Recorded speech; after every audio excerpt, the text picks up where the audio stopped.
look pretty. Can I fix your eyebrows?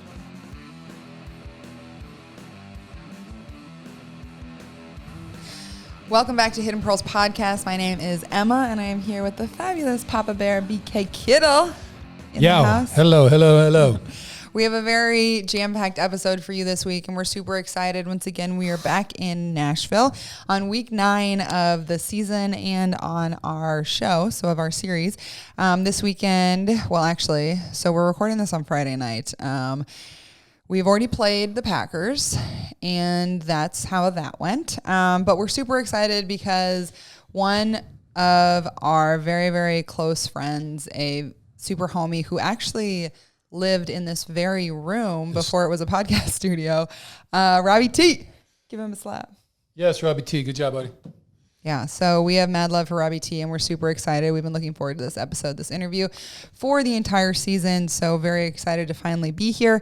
We also have on TAPS, which is Tragedy Assistance Programs for Survivors, and this organization is also very, very near and dear to our hearts, as George has partnered with them for My Cause, My Cleats, and also has been very active in the Pro Bowl and other events that they do with families, and so we're going to talk about that later on, but just very excited and very happy to be introducing Bonnie, Christina, Liam, and the sweet Gracie. And so with that, thank you all for being here. Y'all have been freaking fantastic to us, just in your feedback and your social media and your presence. We already have like more downloads than I even thought we were going to get close to, and the subscribers on our YouTube. So it's a lot of work to produce these shows, but honestly, seeing you guys and seeing how you respond to us makes it totally worth it. So thank you so much, and we really, really do appreciate that.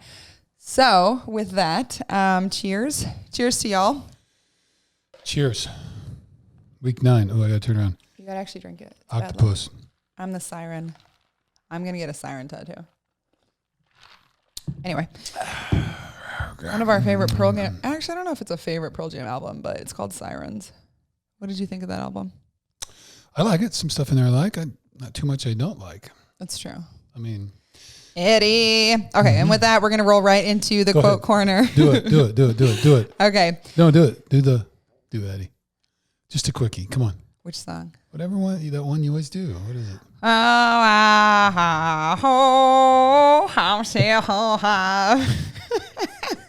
Can't really ever tell what he's actually saying. Okay, but if you guys have ever seen Pearl Jam, I'm going to slap this quote up. Okay, if you never watched the Hidden Pearls podcast show on YouTube, watch it for this moment, because 1 year for my birthday. So Bruce's favorite band is Pearl Jam. And so 1 year for my birthday, Bruce bought me tickets to see Pearl Jam, which I love Pearl Jam. Us. Yeah. But like, you know. And it was the best. And I'm about to show you like that photo of us. Remember the purple one? Yeah. Yeah. It's such a good photo. But we had the best time, the weirdest time getting home. We actually had to hitchhike out of a McDonald's drive-thru, which was wild. They thought they were being taken hostage, but once they calmed down, they just gave us a ride. We were pretty desperate. Once we bought them all Frosties and French fries, they gave us a ride. Yep.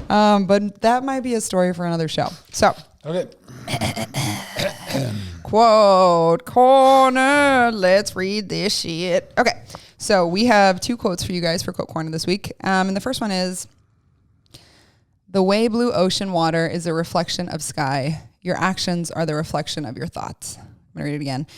The way blue ocean water is a reflection of sky, your actions are a reflection of your thoughts. One more time because I messed that up. The way blue ocean water is a reflection of sky, your actions are the reflection of your thoughts. And that's by Amal Gade. And then our second quote is, we do not learn from experience, we learn from reflecting on experience, by John Dewey. We do not learn from experience, we learn from reflecting on experience. Talk us through it, Pops. Wow. Okay, we'll tie it into the Mindful Minute here in a little bit, stage 8 is the collective reflection, so that's why we're tying in. But I can't believe we're on stage 8. Yeah, the way blue ocean water is a reflection of the sky, and the actions are a reflection of your thoughts. So the belief in that whole thing is that your thoughts and / beliefs, they create, as you see and interpret the world, create feelings. And from those feelings and emotions, then you have actions. And so this connection between thoughts and ultimately your actions into the world, there's a huge connection there. So essentially what we're looking at is, and we'll talk about this some more, is that if you don't always like the actions, if you don't always like what's going on in your life, then backtrack it to the thoughts and beliefs you have, which then kick in all the emotions, and then the emotions you can control, observe, and work with before you act. So it's about deliberation as you're working through that. So just kind of paying attention to that. And again, it's also with the notion that the world kind of reflects back to us who we are if we're paying attention. The second one, we do not learn from experience, we learn from reflecting on experience. So I spent a lot of my early years going through this very thing. And if you've ever been through that thing where the kind of same kind of stuff keeps happening to you over and over and over. You get in a karmic loop? Kind of, and you get stuck. Well, the deal is the universe is trying to teach you a lesson and you're not learning. So, back up and figure out, hey, what's going on here? What am I doing to contribute to this situation? What energy am I projecting into it? What vision of the world? How am I interpreting this? And what is the lesson? Because that's part of really what life's all about, is learning the lessons as we go, growing, progressing, trying to figure out who we are as we work into all this. And so that's kind of the other piece on that. So just encouraging you as you're having experiences, as we learn things, that's what people always say, knowledge is power. Well, knowledge by itself is not power. Knowledge implemented correctly is power. So that's the same thing. So when you have experiences, learn from it, grow from it, and incorporate it into your life. So that's the quote corner for this week, week 9, against those pesky Packers. The pesky Packers. Ooh, I like that. Pesky Packers, yeah. Those pesky. Hey, send us a note if you know why, without looking up, why the Green Bay Packers are called the Packers. Great historical story there. Okay, wow. So quote actually, and I have one more thing before we roll into the 49 or roll into the segment with our pesky Packer. Yep. George is auctioning off his cleats with taps, and we posted this all over our social media. The link is in our bio, and I'll obviously post this in the show notes. But if you want to bid on George's actual cleats that he used for warm-ups, because you can't actually play in them, but he wore them in warm-ups, they have been sweated in by George. He's held them. He's taken pictures in them. He has signed them. And if you want to bid on them, there's a link to do that. And all of the proceeds are going to be going to TAPS and supporting the families that are a part of that organization. So make sure that you check that out.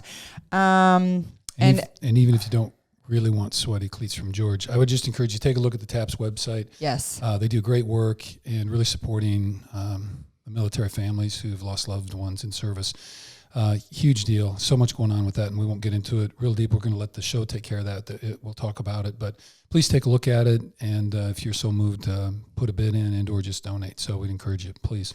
And I think something else that's super important is if you know someone, if you listen to this podcast and you think, I know somebody who could benefit from being a part of the TAPS organization, please tell them about it, because that's the number one thing that we've heard, is that people just don't even know TAPS is a thing. And so getting that out, like even if you can't donate or you don't want to donate or whatever, assisting someone in finding an organization that can change their life is huge, far and beyond donating. However, it's incredible. So make sure that you are making those human to human connections. And with that,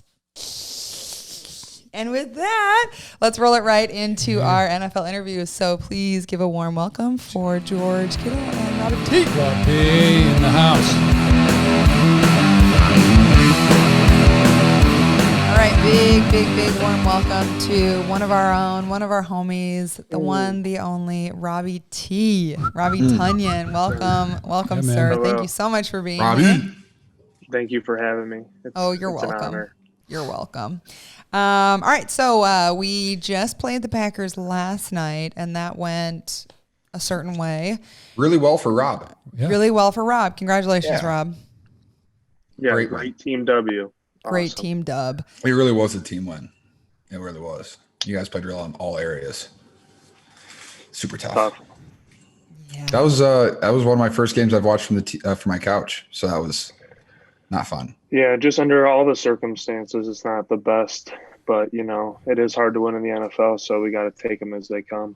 No doubt. 100%. Big time. And honestly, it was really sad because we played y'all twice last year, and it was so much fun San to Fran. see you before the games. And we stood there and hugged George, and we celebrated with him, and then we The vibes. ran down, and Claire pulled the whole "I'm Claire Kittle" vibe and got us everywhere. And then we got to come and say hi to you and was so great. Yeah. It was great. Yeah, But and That was actually, a great experience. Night before at the hotel, we Same. got to see your folks. The fam was there. Sammy Tonyan. Yep. They got to come down to the field. It was a good experience for all of them. Your sister tried to kill me, but other than that, it was okay. But she is a new She is so mom. competitive. She's a new mom, so she'll probably calm down a little bit, Oh, or maybe man. she'll, get a little bit more hyped She might, up. yeah, but but your folks are super great. competitive. Yeah, she's awesome. It was great. Good seeing All right. you Well, folks. either way, another player in the tight end fraternity. So Robbie T, you've been the centerpiece of our podcast for every episode. So very glad to finally have you on. So let's get a little bio on the Rob. So Robert Joseph Tonyan Jr., born April 30th, 1994, originally from McHenry, Illinois. He played basketball and football, and as a senior in high school, played quarterback and set the record for passing yards with 5,000 yards in a single season. He then attended Indiana State for college ball, and he started as a quarterback. His freshman year, he started 3 games at quarterback, and his first career completion was a 57-yard touchdown. Getting it started right away. Hey. He completed 35 of 102 passes. 100, is that right? 102 passes in one game? No, that was the season. That's what I thought, too. That was the okay. season. The way it was written, it made it sound like it was one game. 102 in one game. Well, I thought it was. I was like, just ripping them, That would Rob. be a lot of ice. That'd be a lot of ice. All right, he completed 35 of 102 passes for 348 yards and 3 touchdowns in one season. Next year, he moved to wide receiver, where he also excelled. As a fifth-year senior, Tonyan had 57 receptions for 699 yards, 9th all-time. Killing it. And a school record and 10 touchdowns. He set several career records for the Sycamores, including 20 touchdown receptions, 21 consecutive games with a reception, 2 games with 3 receiving touchdowns, and was second all-time to Sam Logan with 150 receptions and 2,047 yards. After Indiana State, he signed as a free agent with the Detroit Lions as a tight end in 2017. First time playing tight end, right?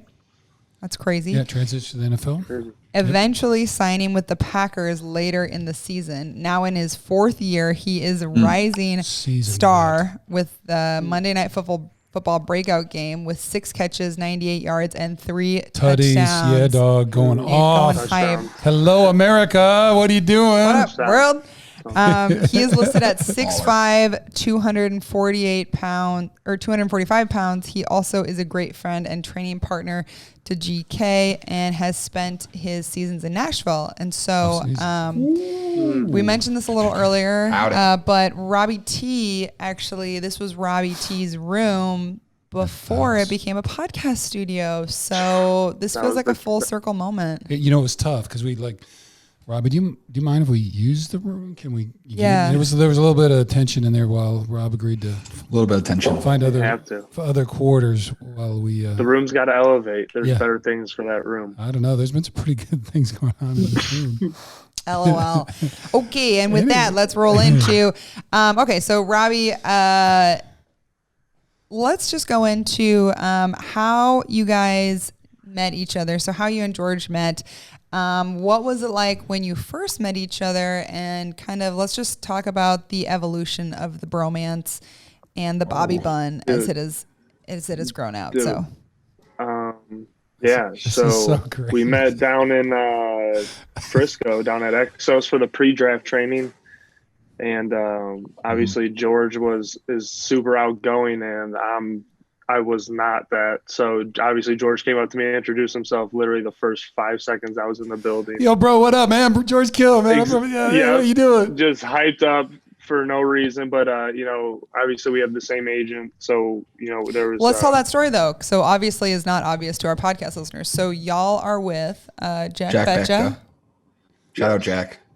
Shout Real out good dude. Jack. Jack and Ryan. That's a free one. There you go. Gets a free Okay. one. JB Back to Sports. Exos. Okay.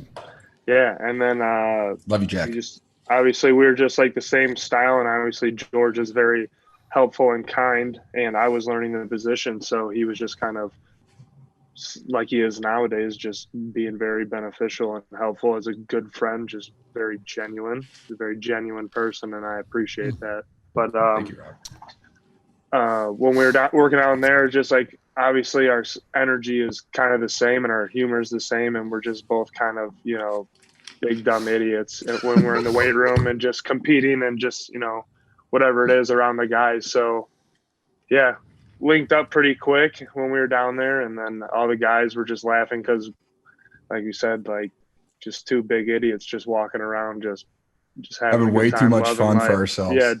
Just having way too much fun with life. So and that was the Exos. So that's pre kind of combine prep, right?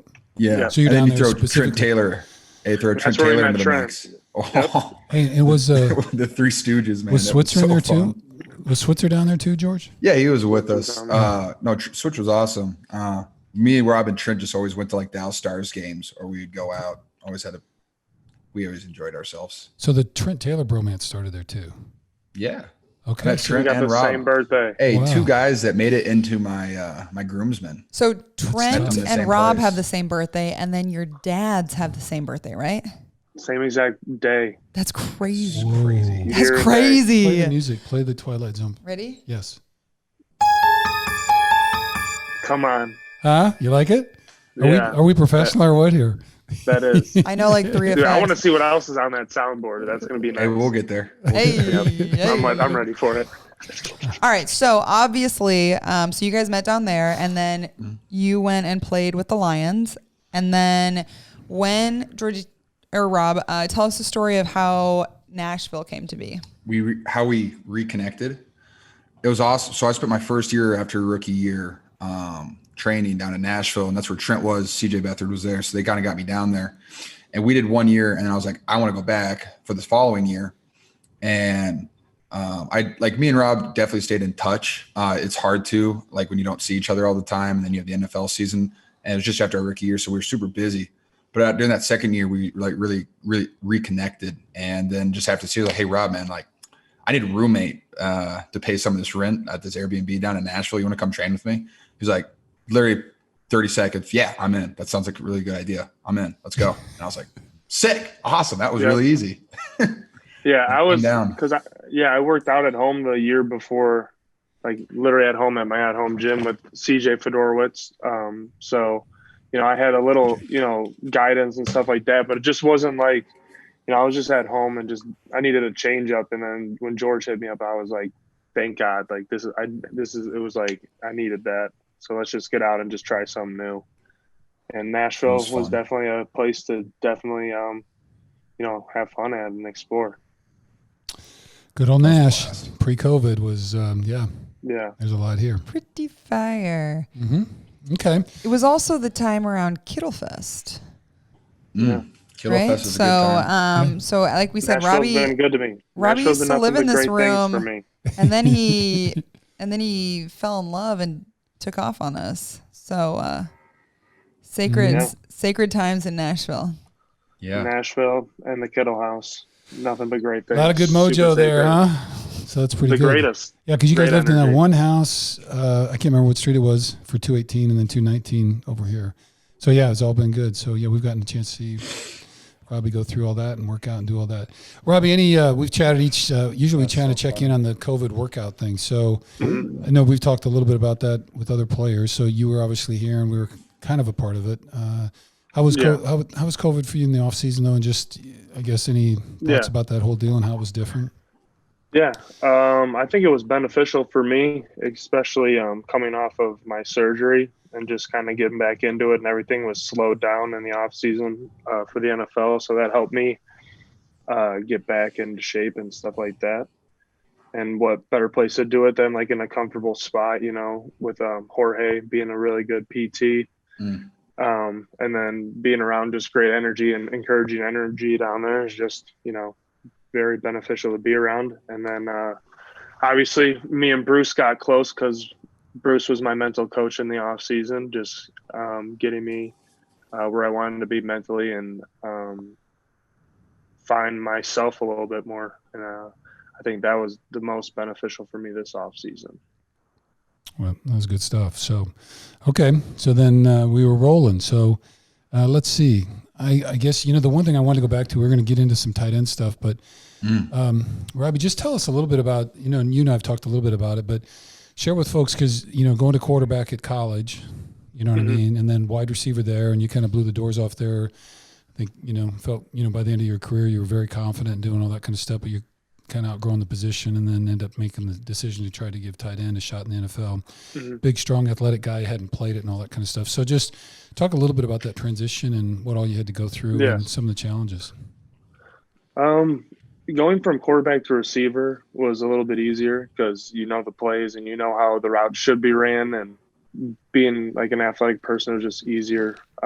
Just really had to practice like footwork drills, and I did that. I went instead of going on spring break down in Florida or Panama, I would go out to California with my quarterback and roommate and go see a receivers quarterback coach out there, and then just put the work in to change and try to master that position. And then obviously I just kept growing, and the longevity career in the NFL would look better obviously at tight end going into that and what more teams looked at me as. So that was a grind, physically and mentally, just a lot, because it's different. You go down in the tight end, you go down in the trenches, it's more physical. It's and you have to have a short memory because you're not going to win every play down there like you can win on the perimeter. So you're definitely tested physically and mentally down there. So that was, I think, the hardest thing to grasp, that you got to bring it when you're down there. Yeah, and I think that's really true. So like offensive linemen and that kind of stuff, their world is kind of that interior 7, 8, 9 guys in the box kind of thing. But if you live on the outside, you're living on, 3 deep, 2 deep, man coverage, whatever. But then when you got to go in and put your hand down, you don't have to know all of it, but you still got to, you're doing triples and you got to get up to the sandbackers and do all that kind of stuff. So all of a sudden it's a whole world, because, the quarterbacks recognize Mike backers for protections and all that, but often don't get all the rest of the stuff. So, okay. So, and then kind of slipped into the league. And then what's been the biggest edge, though, for you, like making that transition? Still the inside stuff, or what?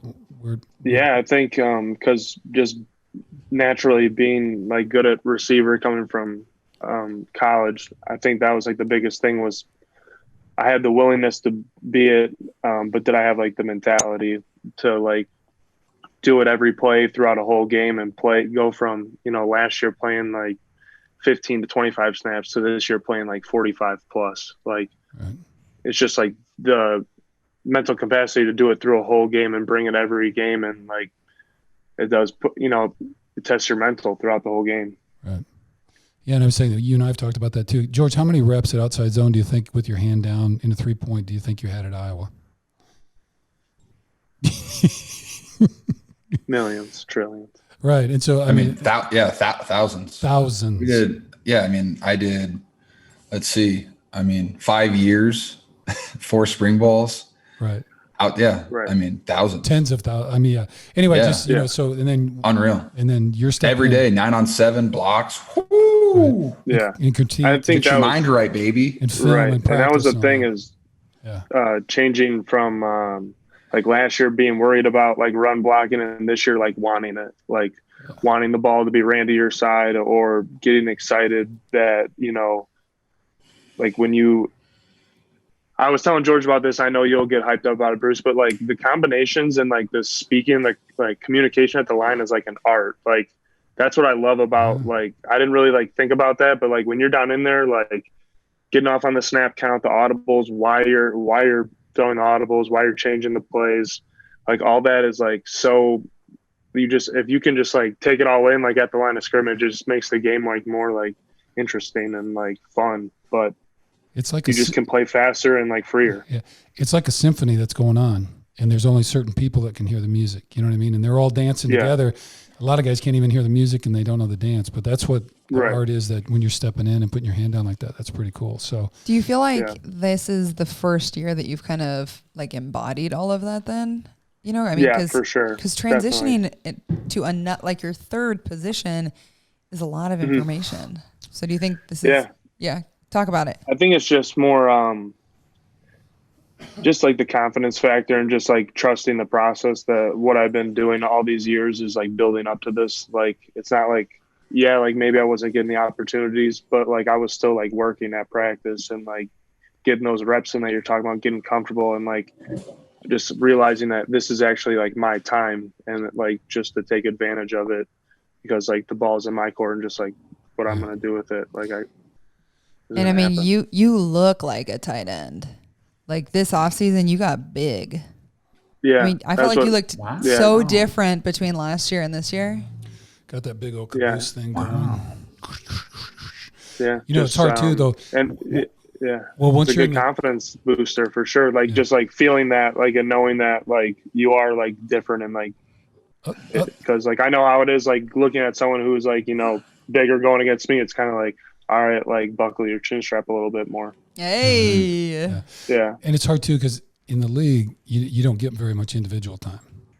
Right. You know, so it's not like, you know, you get 15 minutes over there with your coach every day or whatever, and you're not always, you get 1 or 2 reps outside zone, maybe an inside, and then boom, you're gone. And plus with tight end, it's even less because you got to run all the routes and you're doing other kind of receiver stuff. So that's really funny, Bruce. You literally called it. Yeah. I get literally like 3 to 4 reps max in Indy every day. Yeah. In the run game. So it's a tough place. You know, if you already know it and you've been trained in it, and you know it, it's kind of refresher and it's kind of going, it's maintenance. But like if you're trying to learn it, it's not a great place to do that. So kudos to you for getting that. So let's go there. So let's talk about Green Bay then. Obviously we got the beanie. It's a little chillier. So what do you love about Green Bay? Just all the vibes, the team, the coaches. Yeah. What I love about Green Bay is probably one is the team. Like this is like the closest knit like group of like men that I've like ever seen. Like it's like when you're in high school, like college, like it's like that high school college vibe here. Everyone's hanging out with each other like off the field because there's nothing much really else to do. So we just hang out with each other. So I think that's beneficial to us, and there's less distraction for like the football aspect of it. Right. The only thing that's really like bad about here is like the cold weather, but at the end of the day, like that's like we use that to our advantage on game days. But like it'd be nice to like see the sun more than like 4 times like a year. Yeah. It's like 4 months you get sun. Other than that, it's like pretty gray. Right. But the seasons are beautiful here. I'll tell you that. And you are on the bay. Yes. Yep. There's a little chunk of water there, so that's pretty good. Have you purchased a cheese head yet? I have not personally, but like I have been around, like taking people to the pro shop who have bought one. Okay. Got the fam and all that. On that question then, do you have a favorite cheese, a specific Wisconsin cheese? Pepper Jack. Oh. Pepper Jack is my favorite cheese. I like it. In general. Yeah. Might as well taste it if you're having it, right? That's good stuff. Big Munster guy. Who you? Yeah. George's Munster, right? That's some good cheese. Yeah. All right, Robbie, what's your favorite game that you've played in so far, other than whooping the Niners out there? Or I'm sorry, that tight win over the Niners. But I'm going to guess the 3 touchdown one. I'm just thinking the same boat. I don't know. I would probably honestly. The New Orleans game was fun. Just like it was like back and forth, Monday Night Football. Just like grinding the whole game. Sadie's went down, and I just had to step up in a more bigger role. Yeah. And it worked out in the end of the game, and had the game sealing touchdown. And it was just like a grinder at the Hold on, dome. I got an effect for that. Wait. Yeah. And then going against Cam Jordan the whole game, that's like challenging. That's like one of the best, So like going against him the whole game is like, that challenged me and then got me better, and just a great game to learn from. Yeah, that's great. Well, it's good. You're at that stage where, those challenges make you better, Right. You kind of understand and put it in all perspective. So, okay. And your favorite part about playing tight end? Well, now it's like everything that goes into it. Now I love like the whole, what it all brings. Like, you can go out and catch passes and catch touchdowns. Like that is cool. And trust me, I think that's the coolest thing ever. But run blocking and stuff like that, like making my body hurt every single like post game, like trying to get myself like to not walk the next day. Like I actually enjoy that. Right. Like that's like fun. Like that brings like the Pee-wee football mentality back to it. Like you're constantly in contact, like hitting drills every day at practice. Like it just brings the physical like aspect back to the game that like I just didn't get at other positions. Yeah. Embracing the grind. That's very cool, Rob. Mm-hmm. So now on year 4, who are 1 to 2 of your favorite players in the NFL and why? There's a lot of personalities out there. So just it could be great players or could be just Well, I'll say this: the two people that I studied most, like player film to help me, was George and Travis, and that was like film wise what I studied. There you go. And You and your buddy right there. You guys are, yeah, but I would probably say honestly that who's Rob, really look, fun to watch. they're touching shoulders. Right in MSI. But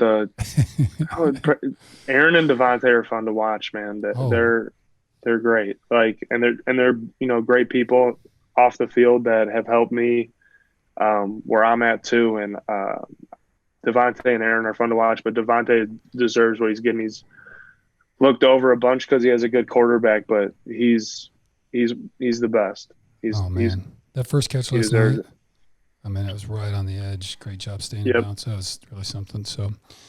And it looks effortless when he does it. It looks like he doesn't even try, and that's what I like appreciate about him, because like he's not like out of control. Like he's always in control. Yeah, he's like smooth and fast so much. He's not a burner. He's like smooth. Everything smooth. Like Butter. But he's got wheels though for sure. Well, talking about so that's one. So just the other thought on that is you've played some great players. You mentioned Cam, New Orleans and that kind of stuff. So you've played some great defensive ends and those, and you've seen some really good players. So what are some consistent themes you see in great players, people that you think are top of the game? Their motor, and like I was saying before, just like how they just do it every play, like the consistency of it. I think that's like the best way to like measure like what you do on the field is just consistency, and like how you continue to put it on tape. And I think when you do it consistently, that's how you get better and make it more permanent, like mentally and physically. Right. Kind of get some field cred is at least kind of what I hear. People watch it and they know you're going to turn it on every single play, and they know what they expect, and that's what you're trying to do. So, okay, let's see. How about you had a head coaching change while you've been there? What are some of the big differences between McCarthy and LaFleur? Yeah. I mean, I wasn't around like the main McCarthy era. I was just like at the tail end of it, so I didn't get like the full effect of it. But the difference is like bringing in the coaching staff that we have is just younger and more like just brought life to Lambeau again, just more, whether it was pictures, just like more slogans, just brought it more up to date. It just like, and just like brought like the love and fun back to football again. That's a lot. It's a lot. Just like it was just kind of like when I came into the situation, it was just kind of like, just like a vibe that was low and just like kind of just holding on. So like when, at least what I got out of it was like when they came in, like once it like started clicking and everyone got on the same page and like started trusting each other, like, cause it wasn't like it was a smooth transition, but like it wasn't like super easy at the beginning. Like we were still all like, like it's a business. Are we trusting these guys coming in? But like now that we trust each other, like football's fun again for sure. That's pretty cool. Okay. So a different approach that way. We talked about transitions. Tell us about the Packer tight end room. What's the room like, and who else is there, and what's the vibe?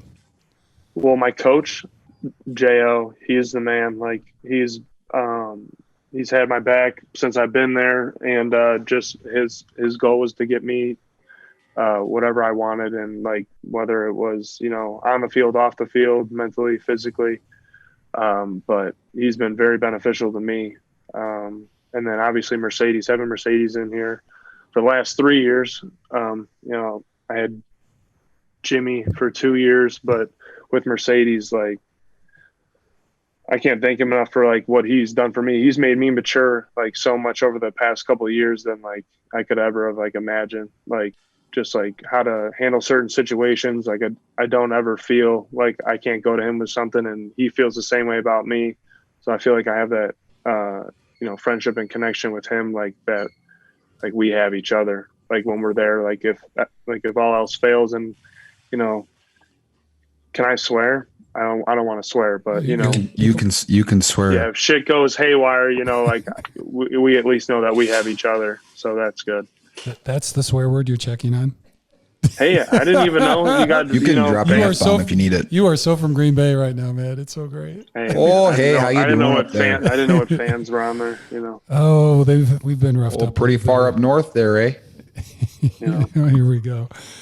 Oh, I just, the quality of your room is a really big deal. We've talked about that on the podcast before. Right. And so it's always interesting to kind of get that, because quality teams, they have most of the time have good coaches who kind of have an environment within the room that, motivate, teach, and encourage and all that kind of stuff. So that's really good.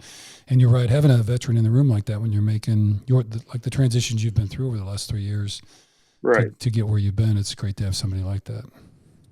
Because we had old Garrett Selleck on the podcast a few weeks ago, and for George Selleck time, yeah, I know it. We got to call him again, George, because he made a recommendation. We always ask him what he's watching, and his last 2 recommendations have been dead on. So we might have to. Garrett is incredible he knows what movies to watch, and he's great at reviewing them and letting you know if you should watch them or not, because he's seen every movie too. I'm thinking we might need like a Garrett Selleck TV movie review period just every other week or so, just to kind of keep. Just have him on for like 30 seconds. Yeah, just for the fans. Garrett, give us a little update and what are you watching right now, and just kind of let it roll. So okay.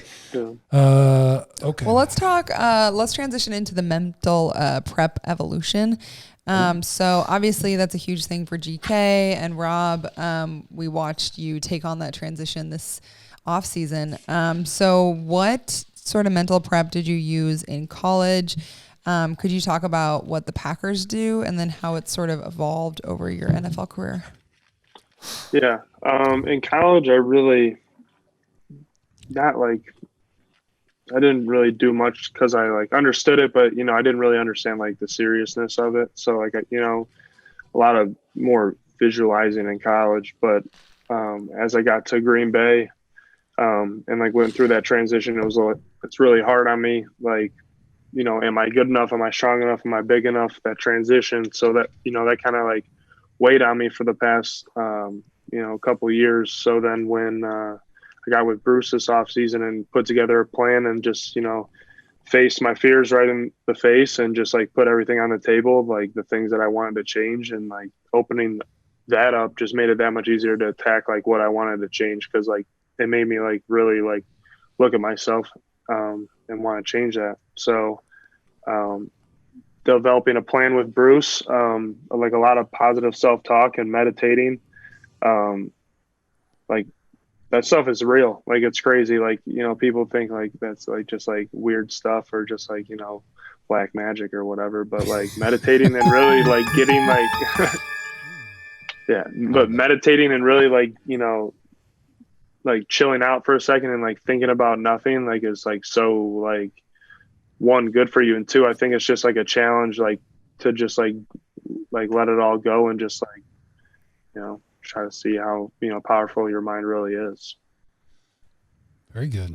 Okay. I love, there's a photo of you and I'm going to flash it up for our video. It's one of the last ones that you have on your Instagram, but it's you sitting before the game visualizing. Mm-hmm. And it's so cool because you just look so curious and excited and you're visualizing, and then and then you texted us afterwards visualizing all the plays that you went on to make, and you balled out that game. Yeah, I think you sent that and said, "This is me before the storm" or something, and then the picture of right after one of the touchdowns, and this is me in my superhuman form or something. I don't know, but it was it's just just getting at peace before the game, being on the football field, I really do and enjoy that, and being around all the guys and stuff like that. So but as athletes, on and off the field, we have so much on our shoulders, and we have so much, and we keep it bottled in. So just releasing that and getting that peace before the game is really important, because you're all in on the game, and there's no other distractions, and then you can worry about after the game. But really just mentally just clearing everything out, and blacking out a little bit before the game, just to go out there and just Mildly do what you do. Yeah, if you can go into an NFL football game with absolutely no distractions and all you're doing is focus on football, it's way easier. Yeah, and you just like, yeah, and it feels pure. Yeah, like the flow of the game is just like all football and it's all natural. You're all locked in. You're not like worried about other things. Do you think since like becoming more aware and I mean, and if I'm wrong, correct me, but like more intentional about your pregame, like that sacred space in your mental area, do you feel like you've become more, I don't want to say superstitious, but like more, I guess, superstitious about your routines and what it takes to get you into that? Yeah. I wouldn't say I'd be superstitious about like the routines. Would just say like I'm more like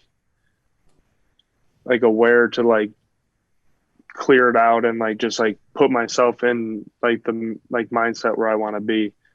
I think like the sacred time that I have now is not just like before the game, but like my free time in general. I think limiting distractions just like everywhere has been beneficial to me and like more mentally just like, you know, I'm not overwhelmed anymore because like the distractions I've kicked out and I've only like put things in my life that are worth like my time and energy and like things that I want to like get better at or grow with or like who with, like there's like only like certain people or things that I want in my life that are only going to make it more positive. It definitely stresses that whole holistic lifestyle. You only have so much gas in the gas tank, and you got to be careful about what you spend it on. So, right. Yeah, it really helps kind of avoiding those distractions and doing all that. As George is doing right now, he's in his full meditative mode as we're. Okay, well, good. How about Rob's voice is very soothing. It is. I know. Rob, you should do a sleep story on the Calm app. Yeah, I should. Yeah. I would listen. Yeah, it's good. Well, so all right, thanks for sharing that. And then, do the Packers do anything specific? I mean, they have. Yeah, we have Dr. Right? Carr. He's right. He's great. He does pregame stuff if you want it, postgame stuff. He's in the building 24/7. He's a sports psychologist, but I used to meet with him before a couple times, and now we just have a good relationship because like he's seen me grow into like doing my own thing and my routines before the game, and he like, you know, always like comes up to me like once a week and just talks about like what he observes, like how I like walk around now and how much different it was than last year. So he's good. He's very professional. He keeps a log on literally like everyone. He knows everyone like the back of his hand. It's crazy. But yeah, he's good. That's cool. Okay. Well, then just we're just about to head into the fashion preview. So last question, just in general. So you guys are both in your fourth year, and you know, we get emails and all that kind of stuff and questions, and we'll do the Ask George later. But I guess one of the things I was just wondering about, you know, in this stage, you know, there's that transition in. So you're moving from college into the NFL. Mm-hmm. And I think in that early year, unless you're, you know, first round and all that stuff, you're kind of in that survival, right? Am I going to make the team? Right. You know, sustaining it. Especially as you learn a new position. Yeah, especially for, you know, but I mean, undrafted free agent, right? With the Detroit and then Georgie, you know, fourth round. You know, there's no guarantees, any of that stuff. And you guys fifth, yeah, I'm sorry. I know. I guess I just knew you were going to be at least a fourth. But anyway, okay. But, you know, both you guys, you know, so kind of that first year is just like, shit, am I going to make the team, right? And then you do that, and then now here you are in year 4. Right. So I guess, and so now you're kind of in that little bit more maintenance, growth, you know, establishing, you know, and then at some point you start thinking about, you know, there's an end, you know what I mean? So people are transitioning. But given the things that you guys have worked through, what would you tell some younger players like, you know, junior, seniors in college as they're thinking about, you know, where am I at with the NFL? Like, what's one or two lessons that you guys have learned about the league that you might share? Yeah, I would probably say one is like when you go there with a purpose. What, you know, like if you get into a camp or, you know, your last season, like have a purpose for your last season. Like I used to tell people in college, like it's not cool to not know your playbook. It's cool to score touchdowns and know your playbook.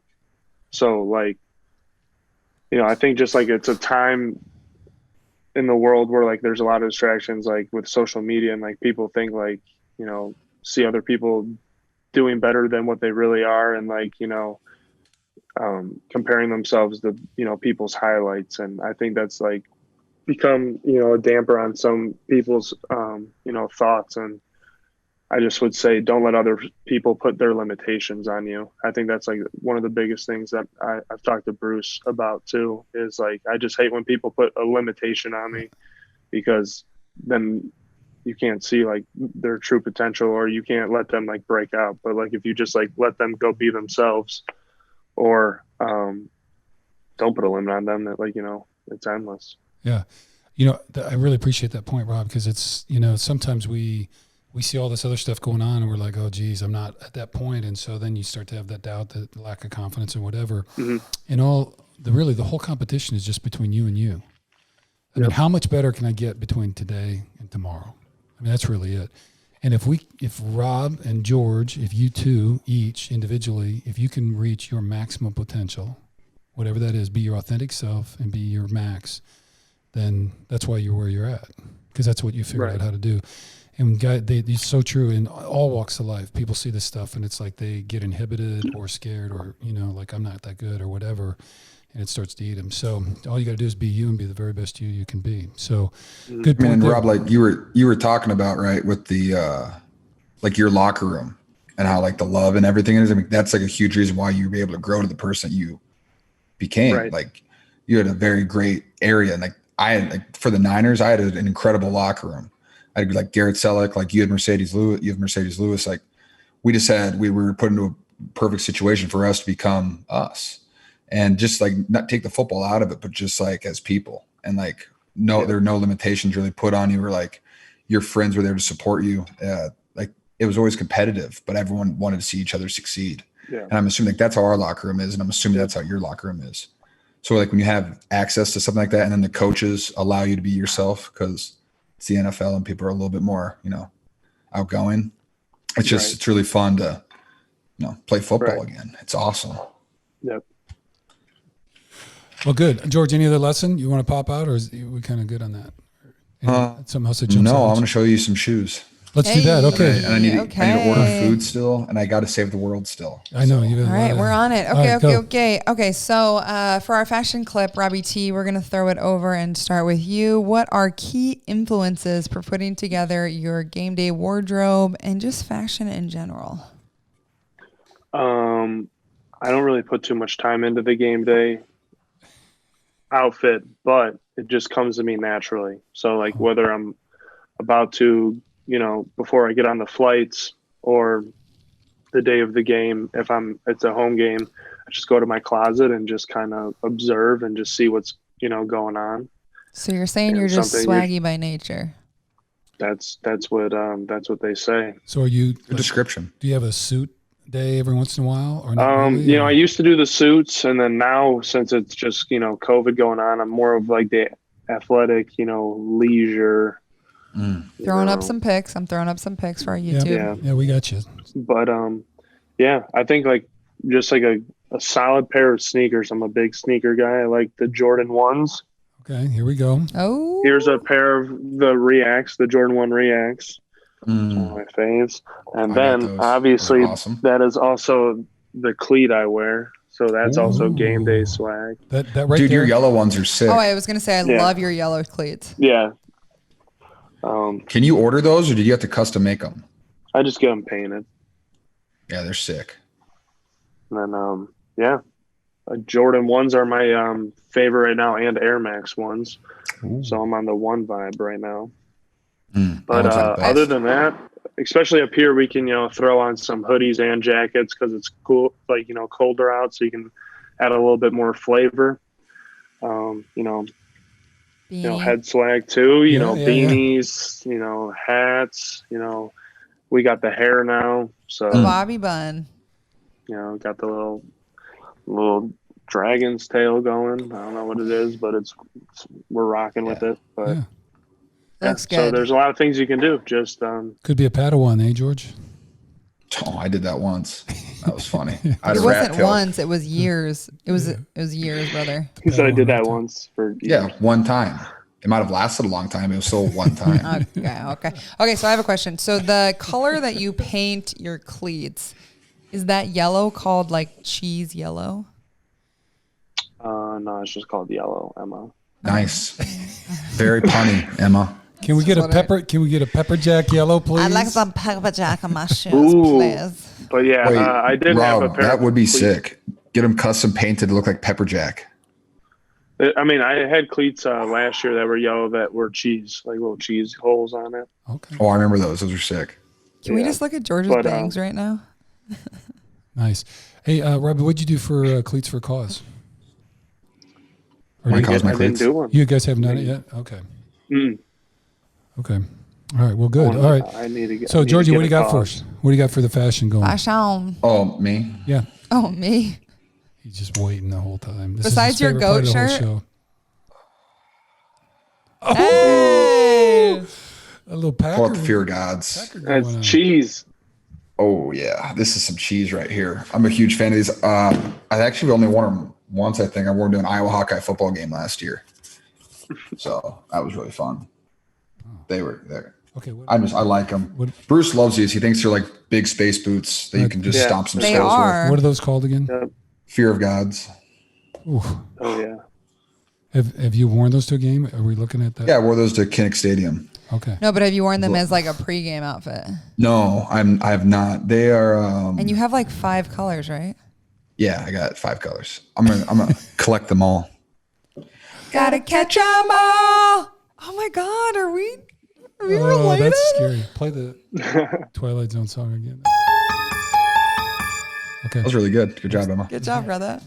All right, very good. All right. Let's just cut it off there. I mean, should we end the show? Yeah, we're Like, good. that was enough. Okay, the little bit of football because we've already played the game, so usually we do a little bit more. So, Yeah. Niners now 4-5, Packers 6-2, fighting for that Central Division championship, playing pretty good ball right now, so it's all good.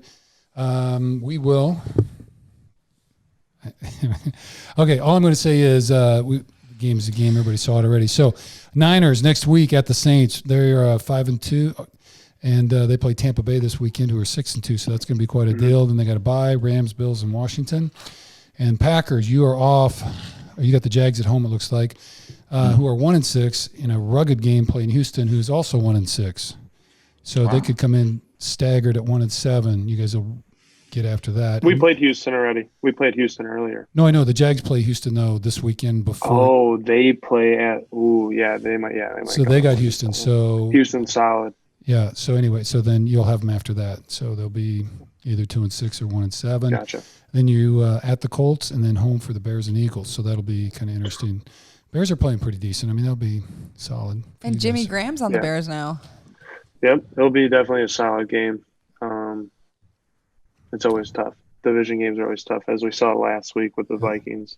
You know, they were 1-5, but still a good team. They got good players. Yep. Everybody's in the NFL. Yeah, it's so- the NFL. Everyone's got great players. Yeah. Any given Sunday, right? So it's all all good. So you guys are excited up in Green Bay, 6-2, moderately healthy. I mean, everybody's got some nicks and bruises right now. So and excited off on the running and Niners. So Georgie, we're sitting here and you're dealing with a little bit of an injury, and That I am. got a few weeks. So I don't know if you want to update anybody on that. And then and the Niners, so they really got hit with that COVID kind of standby. 4 of our better Super tough. Yeah, that was a really difficult one. So they will be back for the Saints though apparently, and so we should be at least a little bit better on that front. So any updates from either one of you about just looking ahead and where you're going? Yeah, okay. Breaking a bone in your foot is tough. But what I've learned from injuries my entire career was that like you don't really want to waste too much time and effort and energy into complaining or bitching about what you just got hurt or you broke a bone. And so I pass pretty easy on it. I'm just kind of like, well, it is what it is. Like, how do I get better? And so that's my first thought is, okay, what's my game plan and how am I going to get back as fast as possible?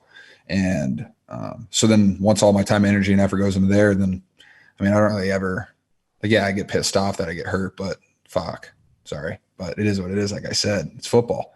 So, but one of my favorite things, because I always try to find the positive light and everything. Like if I do get injured and they give me like, hey, it's going to be 8 weeks. Nah, bullshit. I'm going for 5 or 4. Like I'm going to get it too. And I love that type of stuff because I was supposed to be out for like 6 weeks with my knee and my tibia, and I got back in 2. So we'll see what we can do a little bit here. You might have a chance to see the Packers yet. Again. Oh yeah, no, we'll see in the playoffs, baby. Finger guns. All right, and Robbie, Green Bay, things are obviously feeling good, and like I said, people are healthy. Any final thoughts on kind of where you're at and where you're going?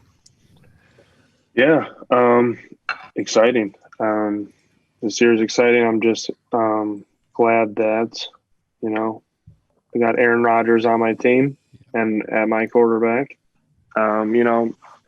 I think that with that whole situation here, I think it's, with them drafting the guy, I think it's kind of, brought more fun back into the game for him and more of a free attitude and just, not caring about certain things and just kind of playing the game and just being with the guys. And I think that's been beneficial to the whole locker room, and the whole locker room's kind of caught on to that energy and the relationship that we have with each other and the coaches. I think that is going to, put us beyond, where we want to be.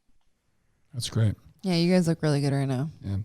Well, very good. So our show coming up here on is we did TAPS. We introduced that before. So Tragedy Assistant Program for Survivors. And so, part of the podcast, Robbie, is about, sharing untold stories of people and communities impacted by social and environmental injustice. And so the TAPS folks deal with families and loved ones and people who love folks who have been lost through military service in whatever way. So just any kind of growing up or at college or NFL, what do the Packers do about kind of outreach with charity and that kind of stuff? Yeah, when I was in high school, just like in charities in general, just like sure. Not okay. Yep. So we used to work at this place in high school, Gigi's Playhouse. It was for kids with disabilities. Just do sports stuff with them. A couple of the guys from the football team would do that.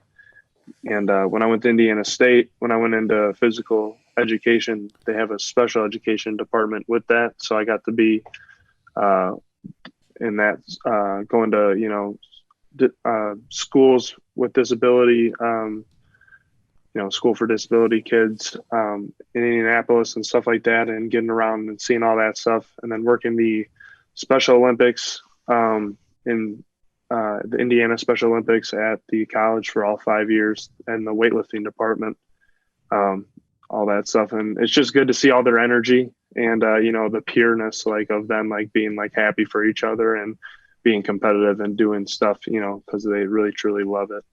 Yeah. What's that Mooch's camp that you do, Georgie, with the Niners? Oh, Camp for the Stars? Camp for the Stars, yeah. So Mooch just texted me, so I got to get him on the podcast. But yeah, no, Camp for the Stars is awesome. He's going to go up and hang out. I think he does one in California and one in Pittsburgh. I think it's Pittsburgh. And then it's for kids with people with Down syndrome. And so it's you go up there, and it's cool too because it's the age ranges from anywhere from I want to say 12 or 13 to 40, 50. And so you're out there interacting with just people, all types of people, honestly, and the conversations you have and the things that you learn. And just, I always love it just because football is my favorite sport because I think it's the most fun thing in the world. And so seeing other people enjoy my favorite thing, my favorite sport, it just gets me going and it makes me feel really good. So anytime that we can use football to bring some happiness to some people, it makes me happy. So, yeah. Well, just then kind of tying this up then. So with TAPS this week, can you talk to us a little bit about your relationship with TAPS? Cleats for Cause, and then just the salute to service stuff and how you've been involved a little bit. Just tell us a little bit about that. Well, I've always I've always really appreciated military appreciation's always been big to me. I love my country. I love the United States of America. And I know that we wouldn't be able to do all the things that we do as just everyday American citizens without our military and all the things that they've done, past to present. And so I just feel we should, they don't get respect or they don't get celebrated enough, in my opinion. And so if we can just bring a little bit of attention to them and have people appreciate them, I know it goes a long way because appreciation means a lot to people. And so any chance we get, whether it's a salute to service, the military games, those are always really fun. And like that's always a blast for me to be able to see all those military members at our games, and just say hello to them and take a photo with them or whatever. But like if I can make one of those soldiers or military members happy just for the photo or small conversation, that's awesome to me. And so I love it for that. And then just go on to TAPS. TAPS is something organization that I worked with really, and I think my first time was the Pro Bowl, and that was just like that was the organization I signed up with. I didn't really know anything about them. I just thought it was a cool cause, and I showed up and I got to hang out with a ton of families and meet a whole bunch of people. I got to build a American flag out of wood with a mom and her 2 kids, which you're going to hear about later in the podcast because they're on the show. show. Yeah. Oh, are they really? Yeah. Christina, Liam, and Gracie. Yep. We actually sent them a bobblehead too, Georgie. Oh, that's awesome. They were incredible. They were so much fun. They're hilarious. Really, they're so sweet. Yeah, they're awesome. But just that what they do and just helping people figure out what to do when they've lost their significant other, their brother, sister, father, mom. So like I know I can't even imagine that because it just sounds awful. And so the more help that we can give them and help them try to overcome their adversity, overcome that loss, then I'm going to help as much as I possibly can, because without that sacrifice, we wouldn't be here. So that's why I love it. All right. You want to say a word on the? I was going to ask Rob, like, do you,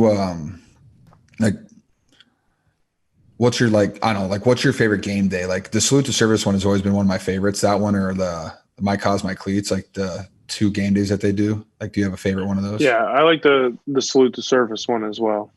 It's so much fun. Robin, you said Jimmy Graham had a charity, right? That was something. Yeah, he did some military stuff with some veterans, and he would have a cornhole tournament for all those guys in Green Bay every year for charity. So going out and helping that, and listening to stories and going up on the planes with him, and he has old war planes, so he would have veterans come in and fly them around, and just getting around those guys and meeting them. It's just good to hear their stories and their what they went through and their adversity that they go through, and the mentality that they have to wake up with every day. It's cool. Makes you very grateful that football is your job. Yep. It does.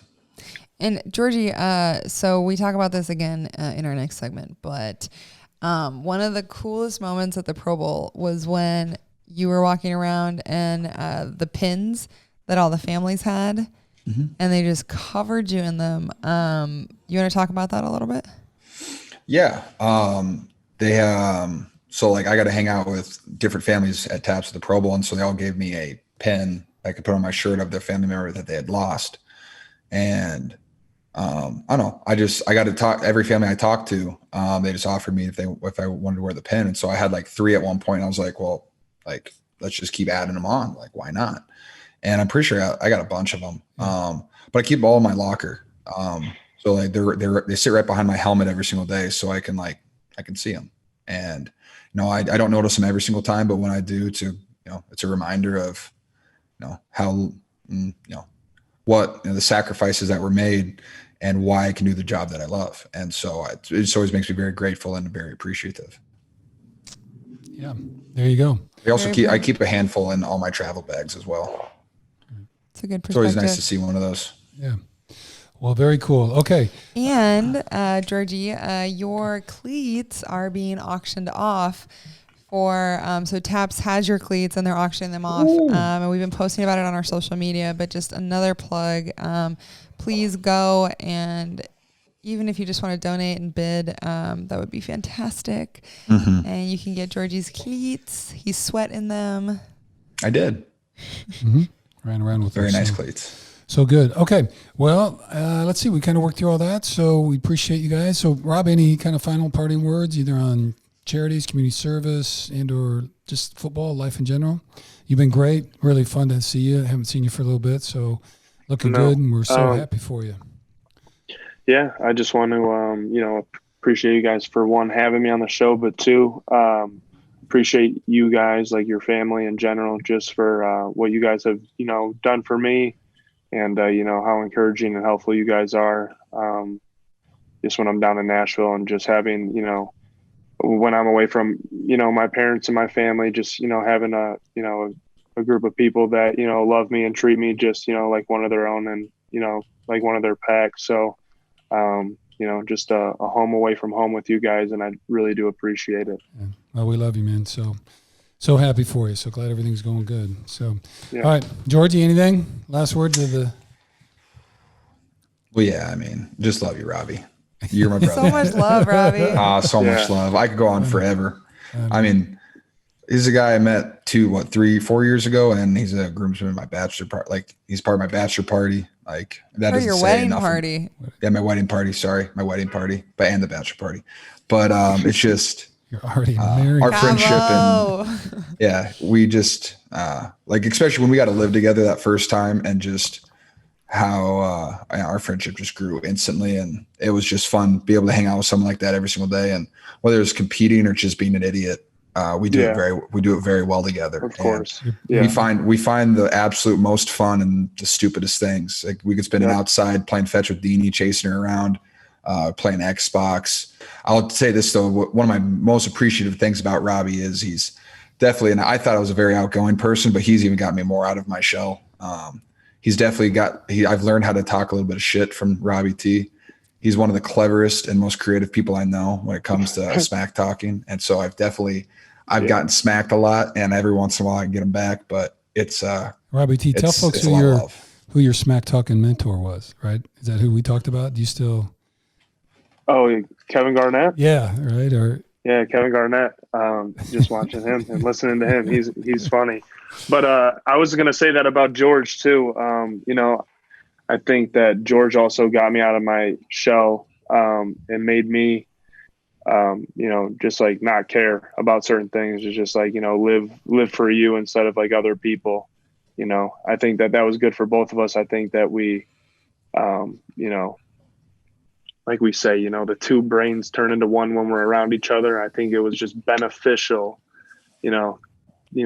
God did it for a reason. He put one brain together for a reason. It was one brain, and then they split it and then put it in each of us. So we both have half a brain. Right. No one's going to argue about that. Right.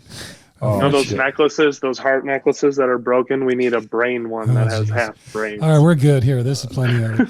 Robbie, we love you very much, man. Good luck. Stay safe, stay well, be healthy, all that kind of stuff, and we'll look forward to all that. All right, and G-Man, we'll see you later. We'll talk to you a little bit here, okay? All right, love you, Peace, Robbie. Robbie. All right, man. Good luck, man. Keep turning Love you guys. up. Appreciate it. Take care, man. Yeah, bye-bye.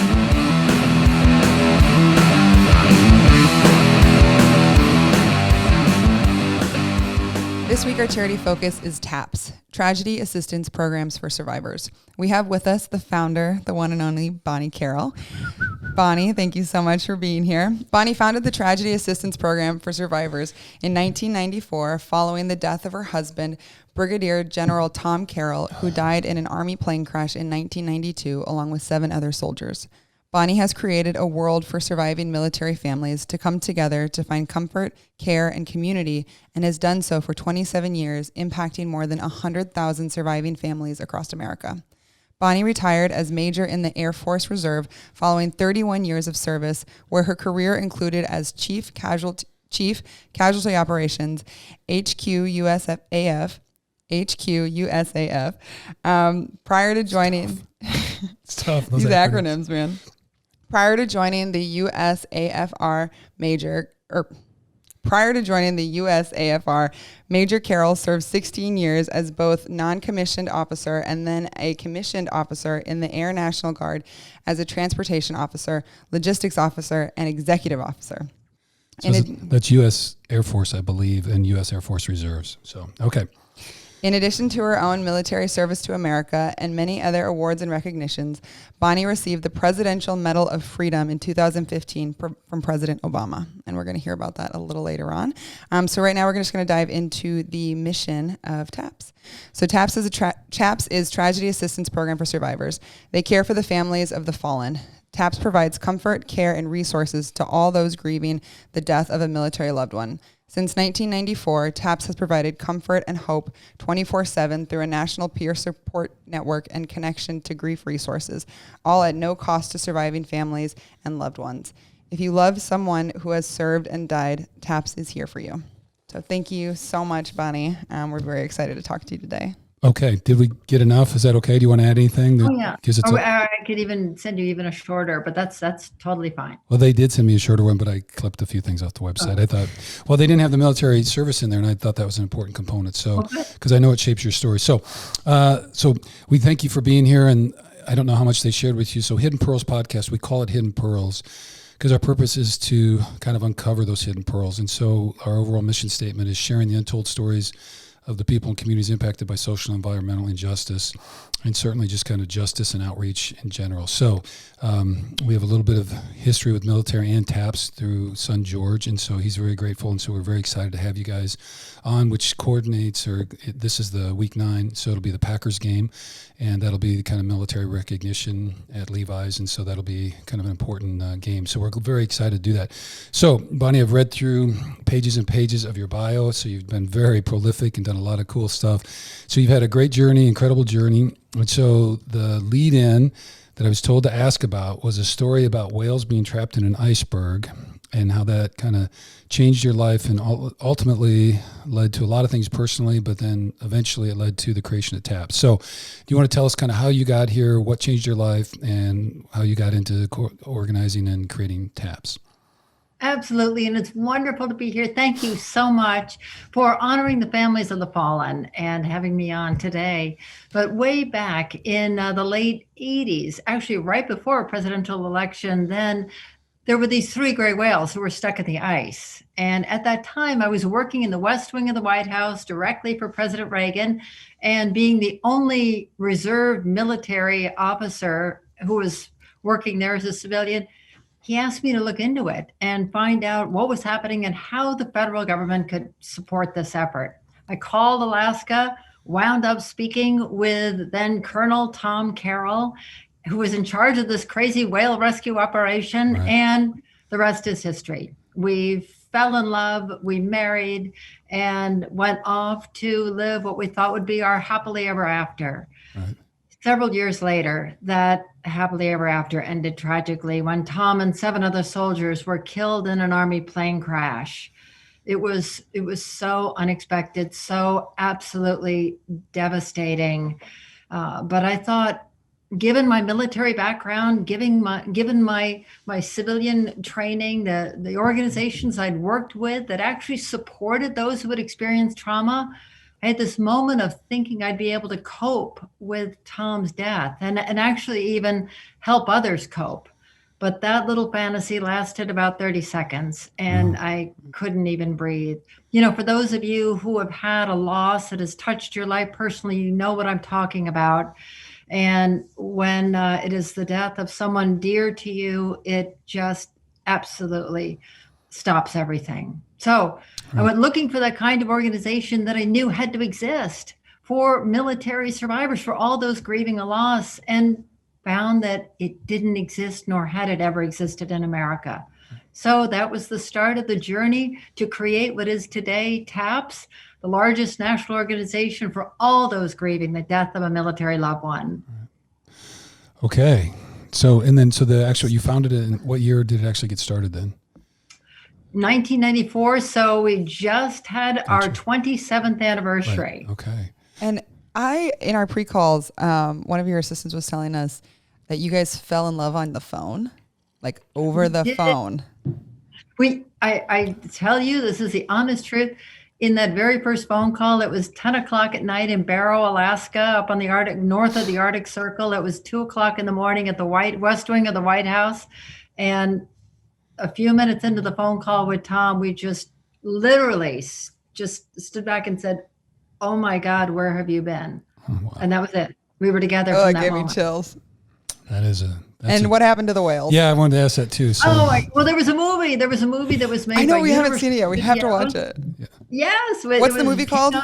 2012, called Big Miracle, with Drew Barrymore, John Krasinski, Ted Danson, Dermot Mulroney played my husband. It was amazing, and it tells the just slightly Disneyized version of the story, but I'll let you find out what happens to the whales. I don't want to have a spoiler alert. I know it has to be a happy ending though. So well, we love the whales. Bruce has a whale tattoo on his arm and is wearing a whale shark tattoo right now. We're divers. You're my people. You are my people. Well, if you want us to come and visit you in Alaska, we will, Bonnie. yeah, Pull our leg. we're trying to figure out get up to Washington and do the little Mount Rainier, and then maybe we'll keep heading north. So, well, all right, very good.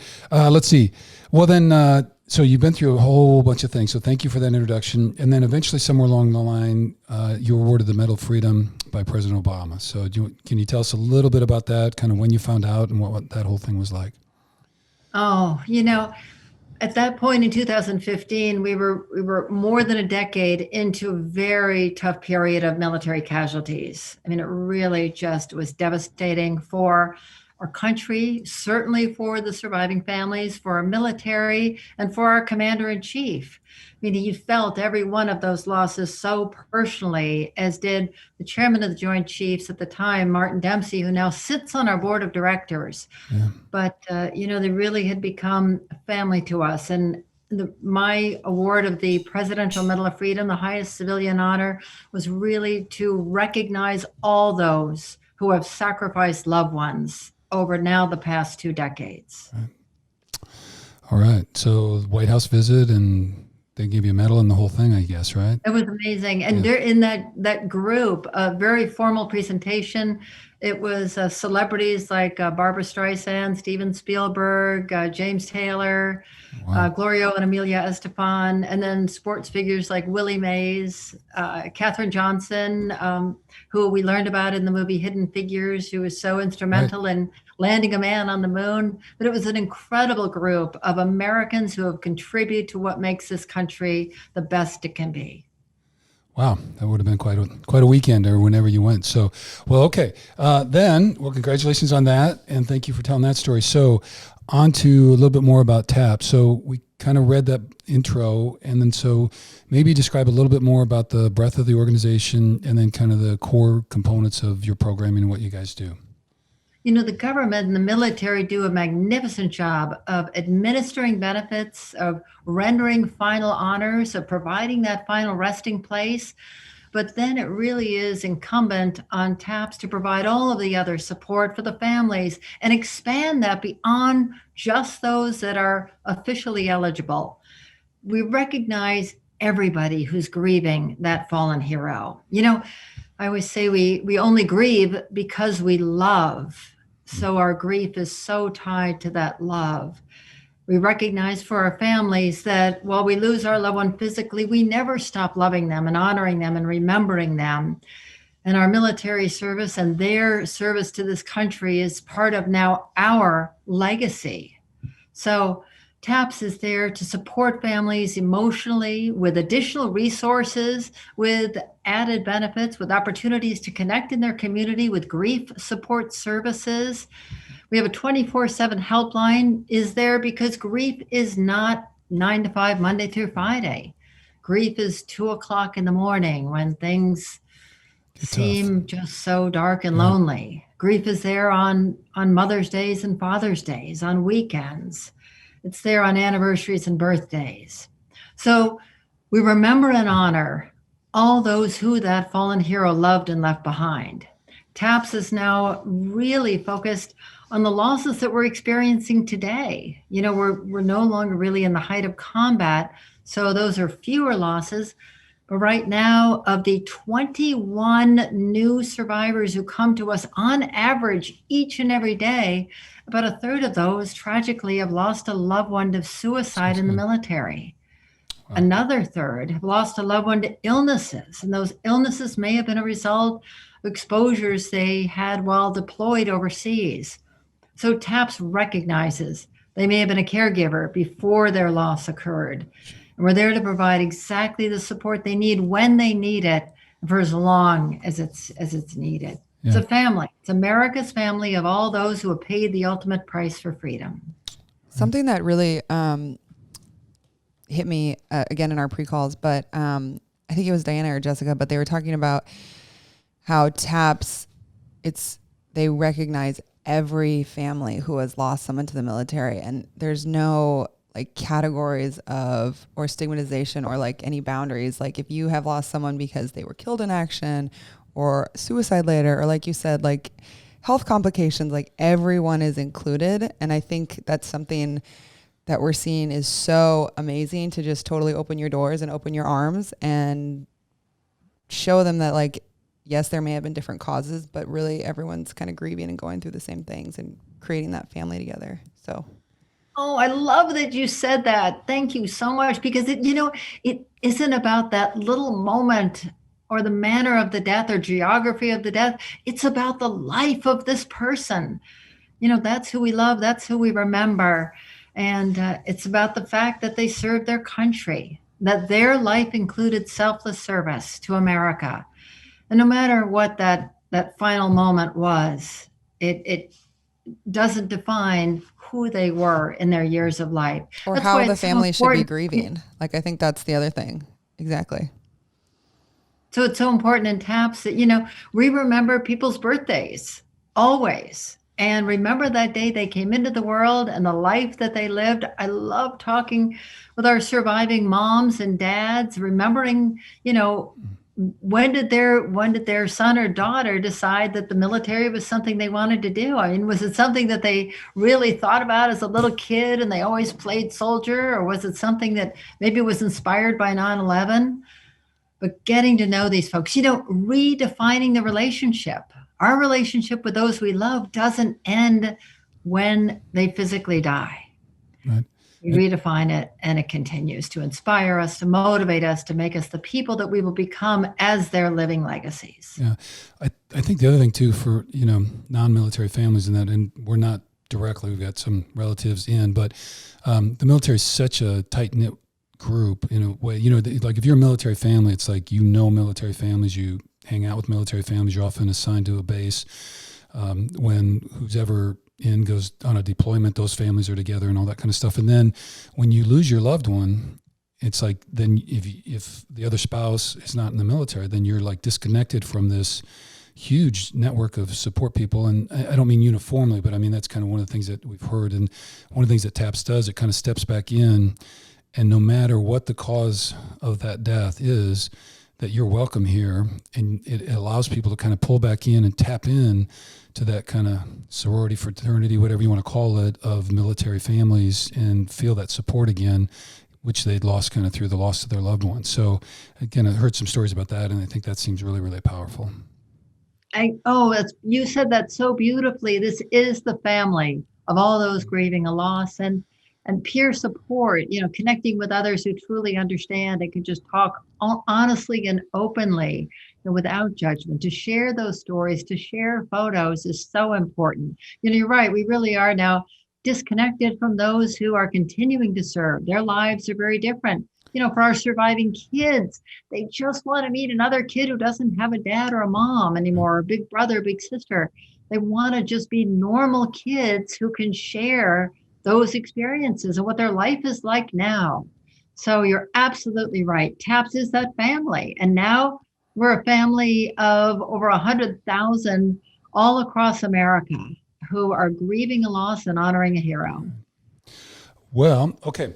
Then I guess I wanted to just ask a little bit. So I know that you mentioned the programming. Okay. I wander, I guess. Okay. See, it's different. It's different. Okay.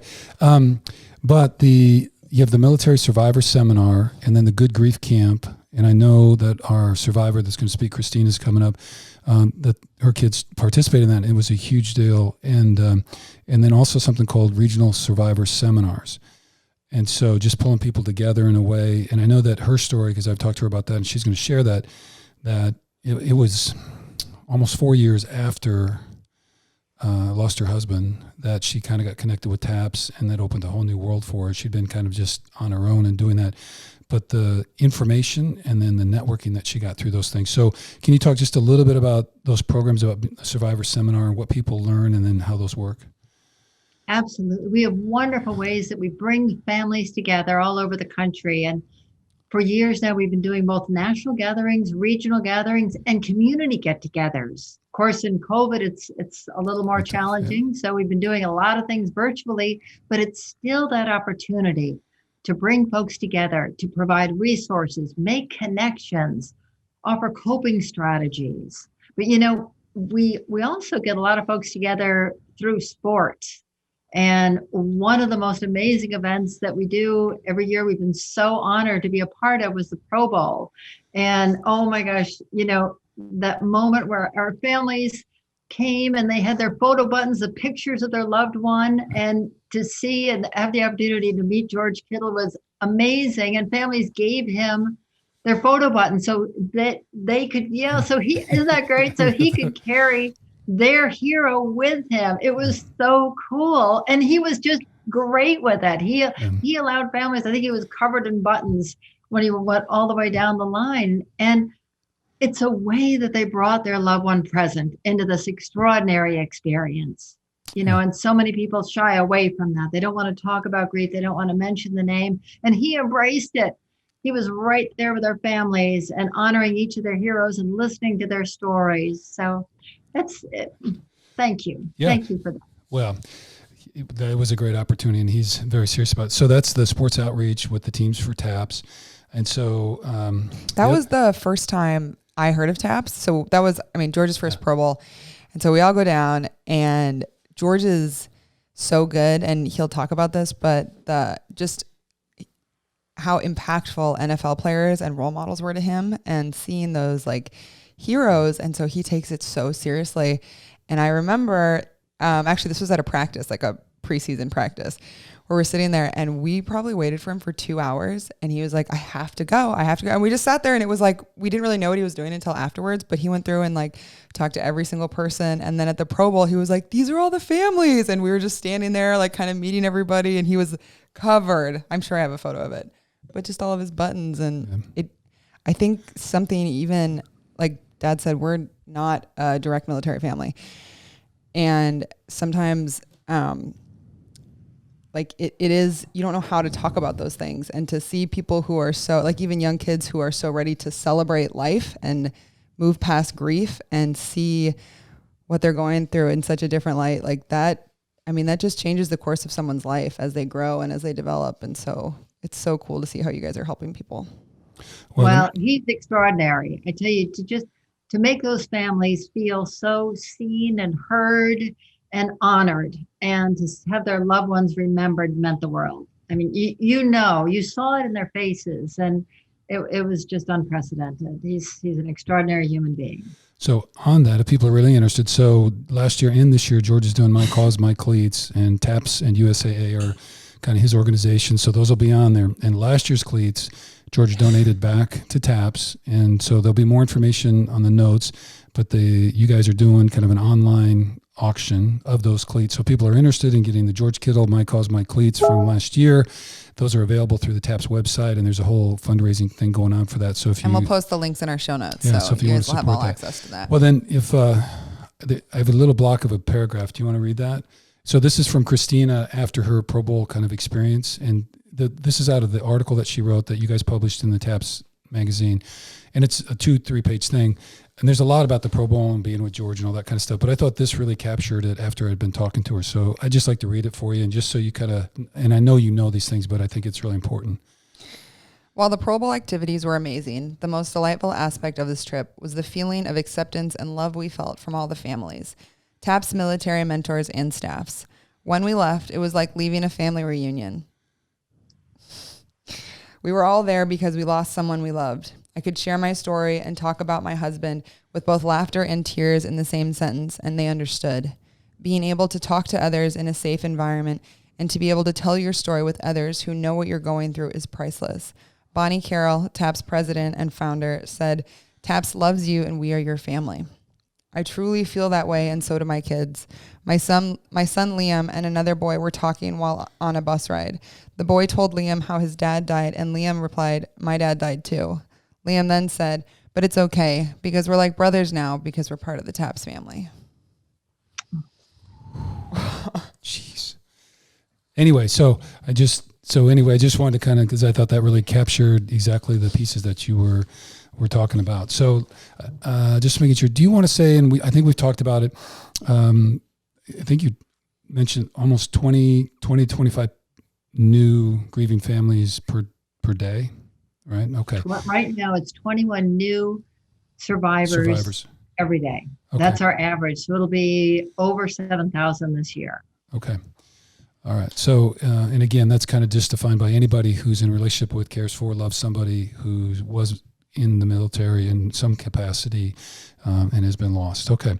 And then fallen service members, the same thing. Doesn't matter how the accident or suicide or whatever.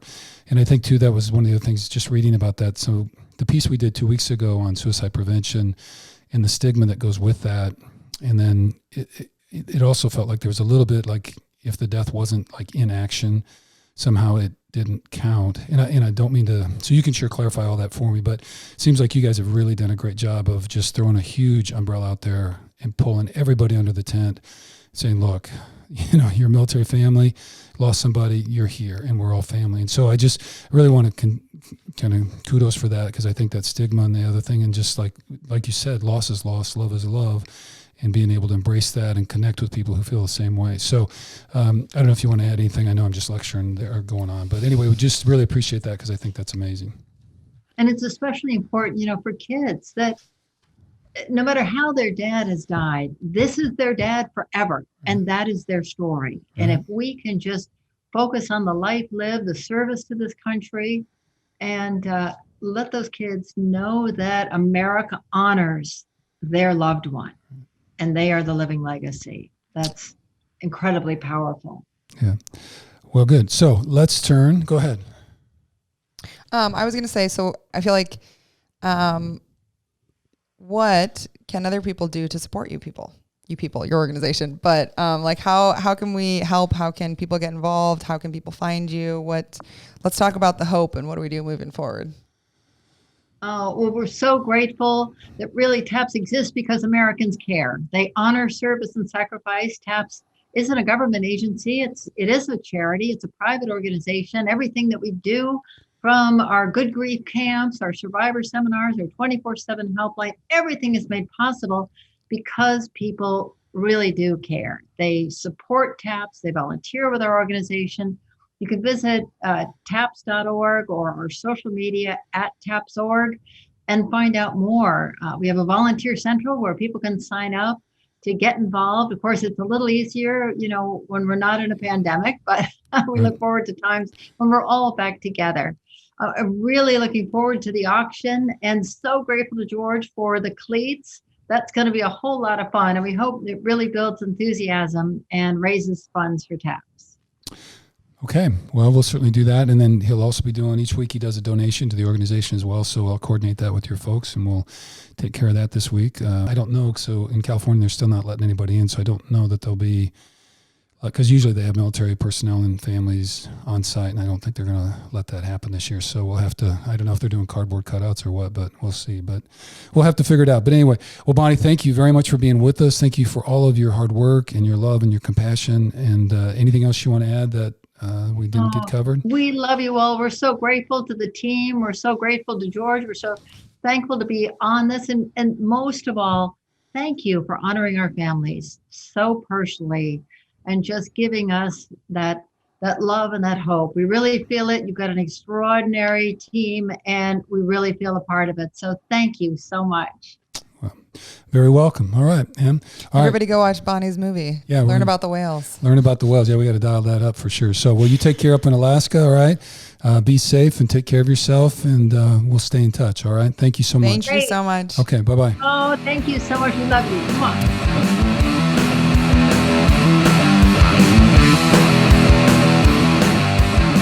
Our charity focus this week is TAPS, Tragedy Assistance Program for Survivors, and we are blessed to have with us survivors and family members, Christina Romero and her 2 children, Gracie and Liam, of the fallen service member Major Benny Romero. Welcome to Christina, Gracie, and Liam. Thank you so much for being on the show with us and for agreeing to tell your story. Thanks, guys, for having us. We love TAPS, and I'm a diehard 49er fan. Hey. And a George Kittle fan, so this is amazing for us. Do you guys have a George Kittle bobblehead? Okay, so it's funny that you say that because I watched one of your things and I'm lacking. I went to a game last year and I have a Joe Staley bobblehead, Ooh. but Joe's I good. do not have a George Kittle. I was just like, man, I'm a bad fan. I need to get one. Well, you're talking to the right people. We Yeah. may have an entire box at the house. Off air, send me a mailing address and we'll see. We might know somebody who knows somebody. I call it the sister stash. So I have a bunch of signed things that when he's here in the off season, we just have him sign stuff, and sometimes there's extra, and I just pull it away because stuff like this. You're disclosing too. I might edit this out. Okay, anyway, let's do Christina's bio. Okay, here we go. Either way, I'll get you a bobblehead. Yeah. All right, so Christina Romero is the surviving spouse of Major Benny Romero, who died on October 13, 2015. They have two beautiful children, Liam and Grace Romero. Christina joined the Army in 2002 and then became deputy sheriff in Arlington, Virginia in 2006. She met Benny while she lived in Virginia, and they had a connection right from the start. They were married in 2007. Christina is now going back to school to get her master's so she can be a licensed clinical social worker and work with military families. She is grateful to TAPS for their support and connecting her with other families in similar situations so she and her family don't feel so alone in their grief. As a family, they went to a TAPS event in Florida, and both Liam and Gracie found wonderful mentors who they attended the TAPS Good Grief Camp with. So thank you guys, and then Pops. Okay. All right. Fallen hero bio. Major Benny Romero, U.S. Army. United States Army Major Benny Romero of Joint Base Lewis McChord, Washington, died on October 13, 2015. Major Romero was a company commander at the time of his death. Benny was born in Killeen, Texas, and he joined the Army as a reservist when he was 18 years old. After attending airborne school and then working as a counterintelligence agent, he then went through ROTC, graduated from Texas State University. In 2001, he became active duty Army officer. In 2012, Benny attended Naval Postgraduate School in Monterey, California, where he received his master's degree. He did 2 tours in Korea, 2 deployments to Afghanistan in support of Operation Enduring Freedom, then later deployed to Bangladesh, and then did a humanitarian mission on the United States Navy Mercy in Fiji, Papua New Guinea, Vietnam, and the Philippines. Major Romero's awards and commendations include 2 Bronze Stars, Meritorious Service Medal, Army Commendation Medal, Navy Commendation Medal, 2 Army Achievement Medals, National Defense Service Medal, Afghanistan Campaign Medal with 4 Bronze Service Stars, Overseas Service Ribbon with numeral 5, Combat Action Medal, Parachutist Badge, and Bronze German Parachutist Badge. Yeah. Major Romero is survived by his wife, Christine, and their 2 children, Liam and Gracie. He's also survived by his mother and father, Henry and Minnie Romero, 3 sisters, mother-in-law, sisters-in-law, brother-in-law, and nieces and nephews. So that's a lot going on there. So, Yeah. okay, so let's see. We already said the charity focus this week is TAPS, and folks have kind of heard that. I'll just kind of read the mission statement a little bit for you guys, and we'll get rolling. TAPS cares for the families of fallen service members. TAPS provides comfort, care, and a variety of resources and support to all those grieving the death of a military loved one. And we can talk about that a little bit more as we get going. So, thank you all for being yeah, on. thank you We're so much. so excited, and we love the 49ers jersey, Gracie, looking very fly. She had to represent. I just realized that we need to get her a bigger Kittle. I was like, we scattered a lot of the rest of the season. We gotta. Yes. Yeah. She ripped the other one while we were screaming. oh, wow. Wait, what game was this at? Can we? What game? Well, I think it was the Dolphin game. Oh, screaming in a bad way. Yeah, screaming. Yeah, We were screaming. Yeah. Right. We were screaming too. That's Yeah.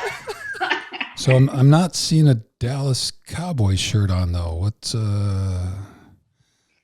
Okay. What? You just show them what shirt you're representing. Well, I decided to do TAPS because they're one of Oh. the best organizations in the world because they do a lot of nice stuff Yep. for us.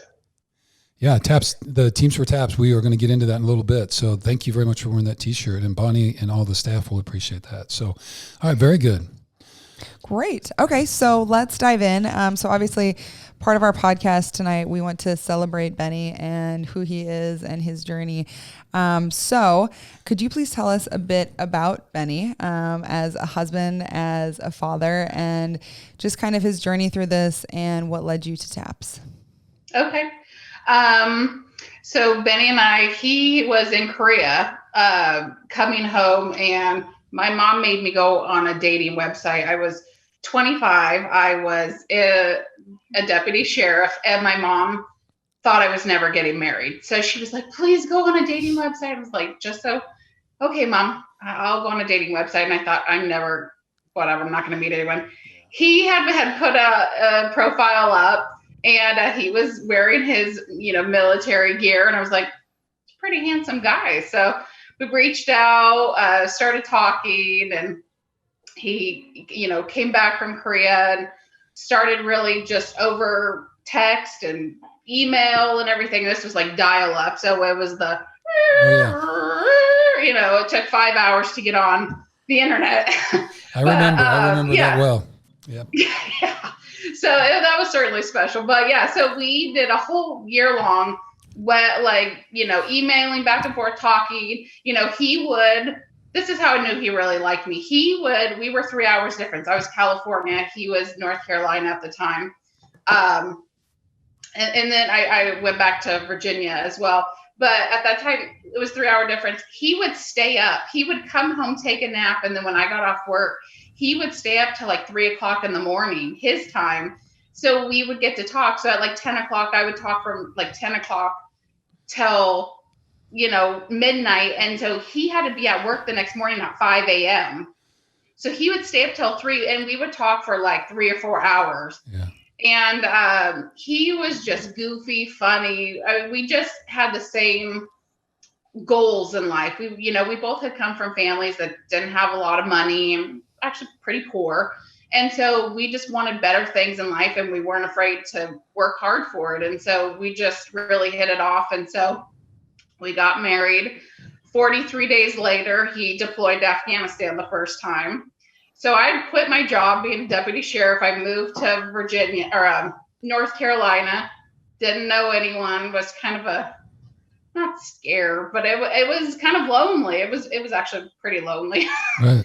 I didn't know anyone. I ended up going back to school and getting my bachelor's degree, and so that was great.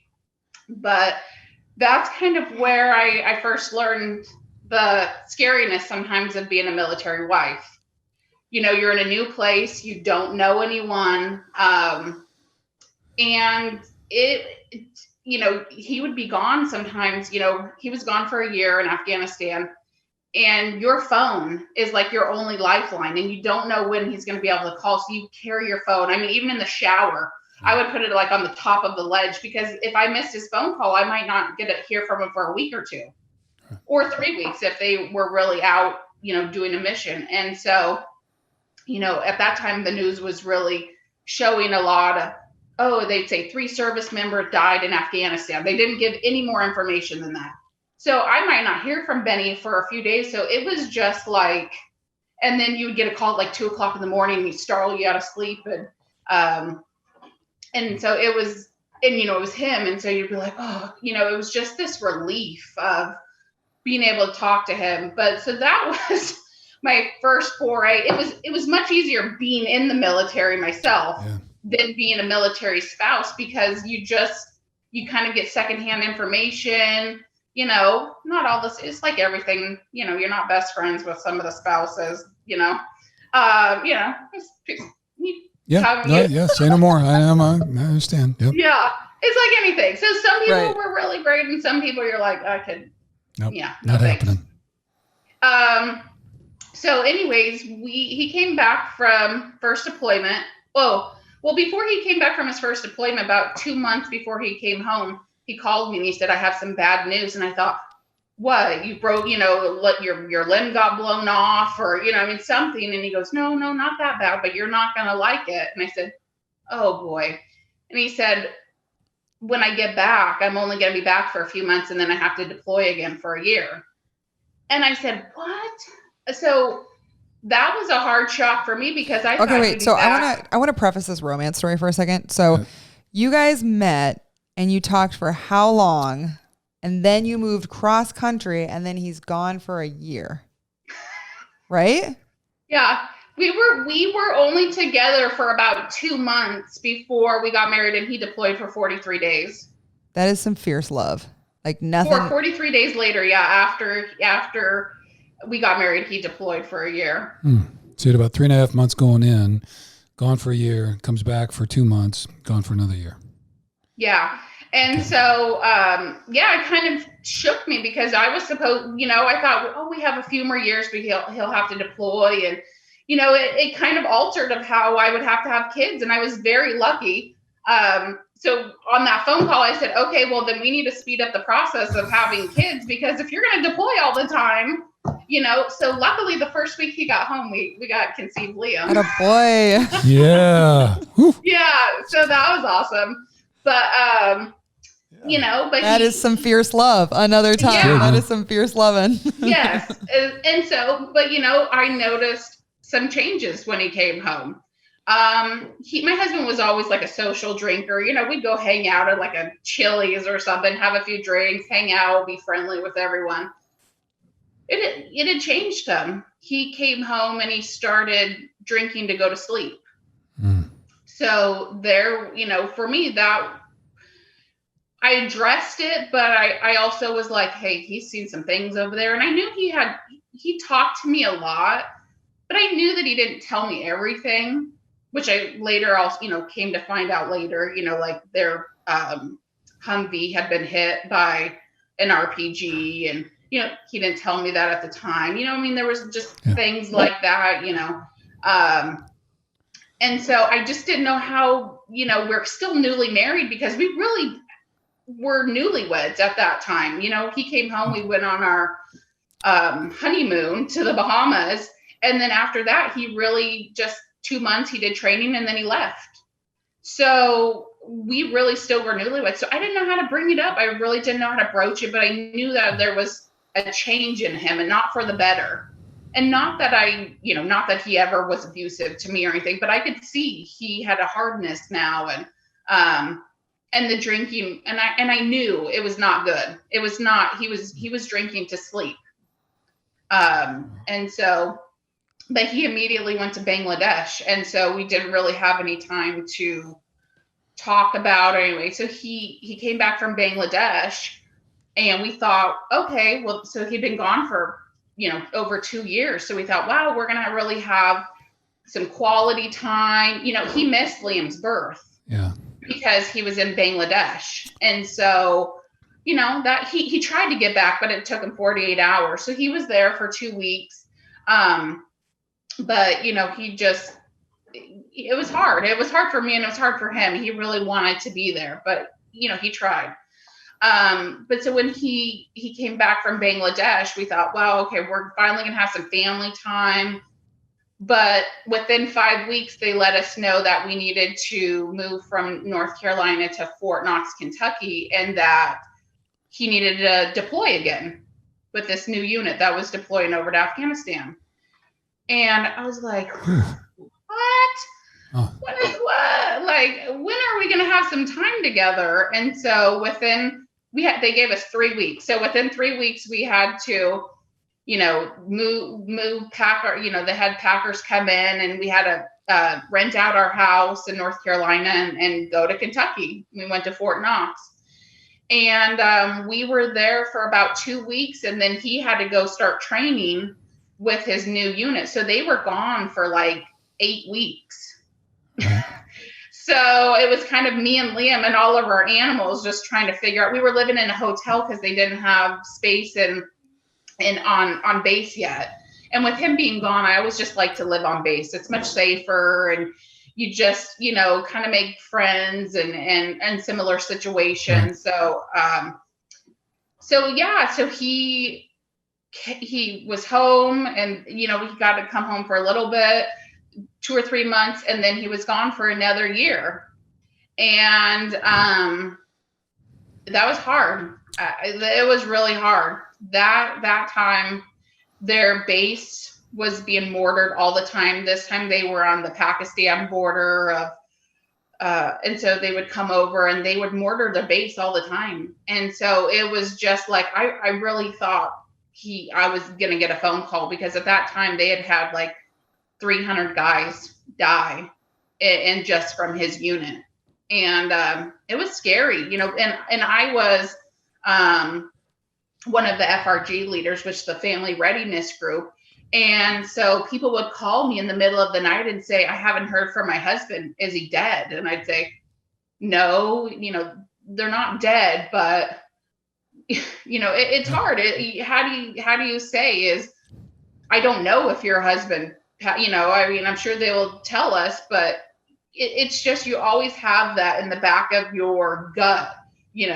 Is one of our friends going to die? Is Benny going to die? You just don't know. So when he came back, so he did in 4 years, he had been gone over 3 years. Right. And in that span deployed. So it was a lot. And I'm not going to lie, I loved Benny very much, but at that time, I had to talk to him and really say, wow, if we can't get a break, I really just tired of being a single mom. I'm just here by myself and I'm supporting you, but it's really hard. We don't get to see you. And so luckily he was able to get naval post grad school, and we got to go for 18 months to Monterey. And that's where we got pregnant with Gracie and had her in Monterey. Hey, and that was the most time we've ever together as a family for 18 months got to spend. And it was amazing. Christine, I just wanted to ask, so is there not a limitation, when they have a open arena or whatever they call it, of how often and frequent you can deploy? And is there a limit on all that stuff, or is there not?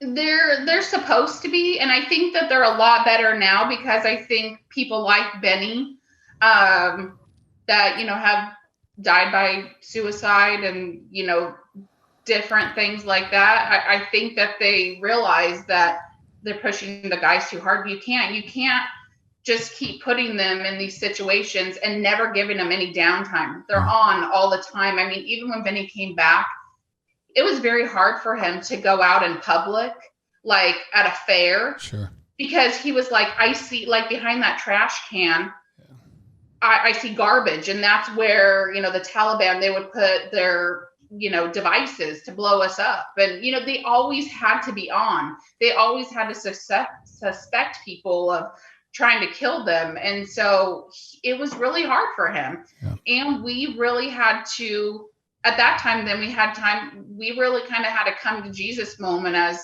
husband and wife about his drinking and why it needed to stop. And I'm not one of those, like, I give an edict and no, this is it. But I said, me as your wife, I love you very much, but I can't continue to support this.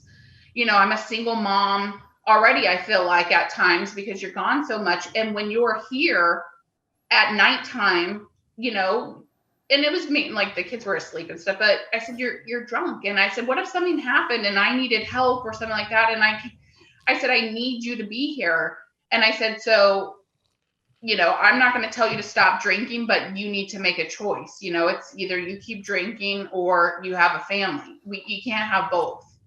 And I said, I feel like I've given up a lot, and, I'm a good wife and good Army wife, but and so he really did. He really went to classes, and he realized that he was masking his feelings by drinking. And so it was really good. So yeah, we went up to Joint Base Lewis McChord, Washington, and they did smaller deployments up there. They would be gone for a couple months at a time.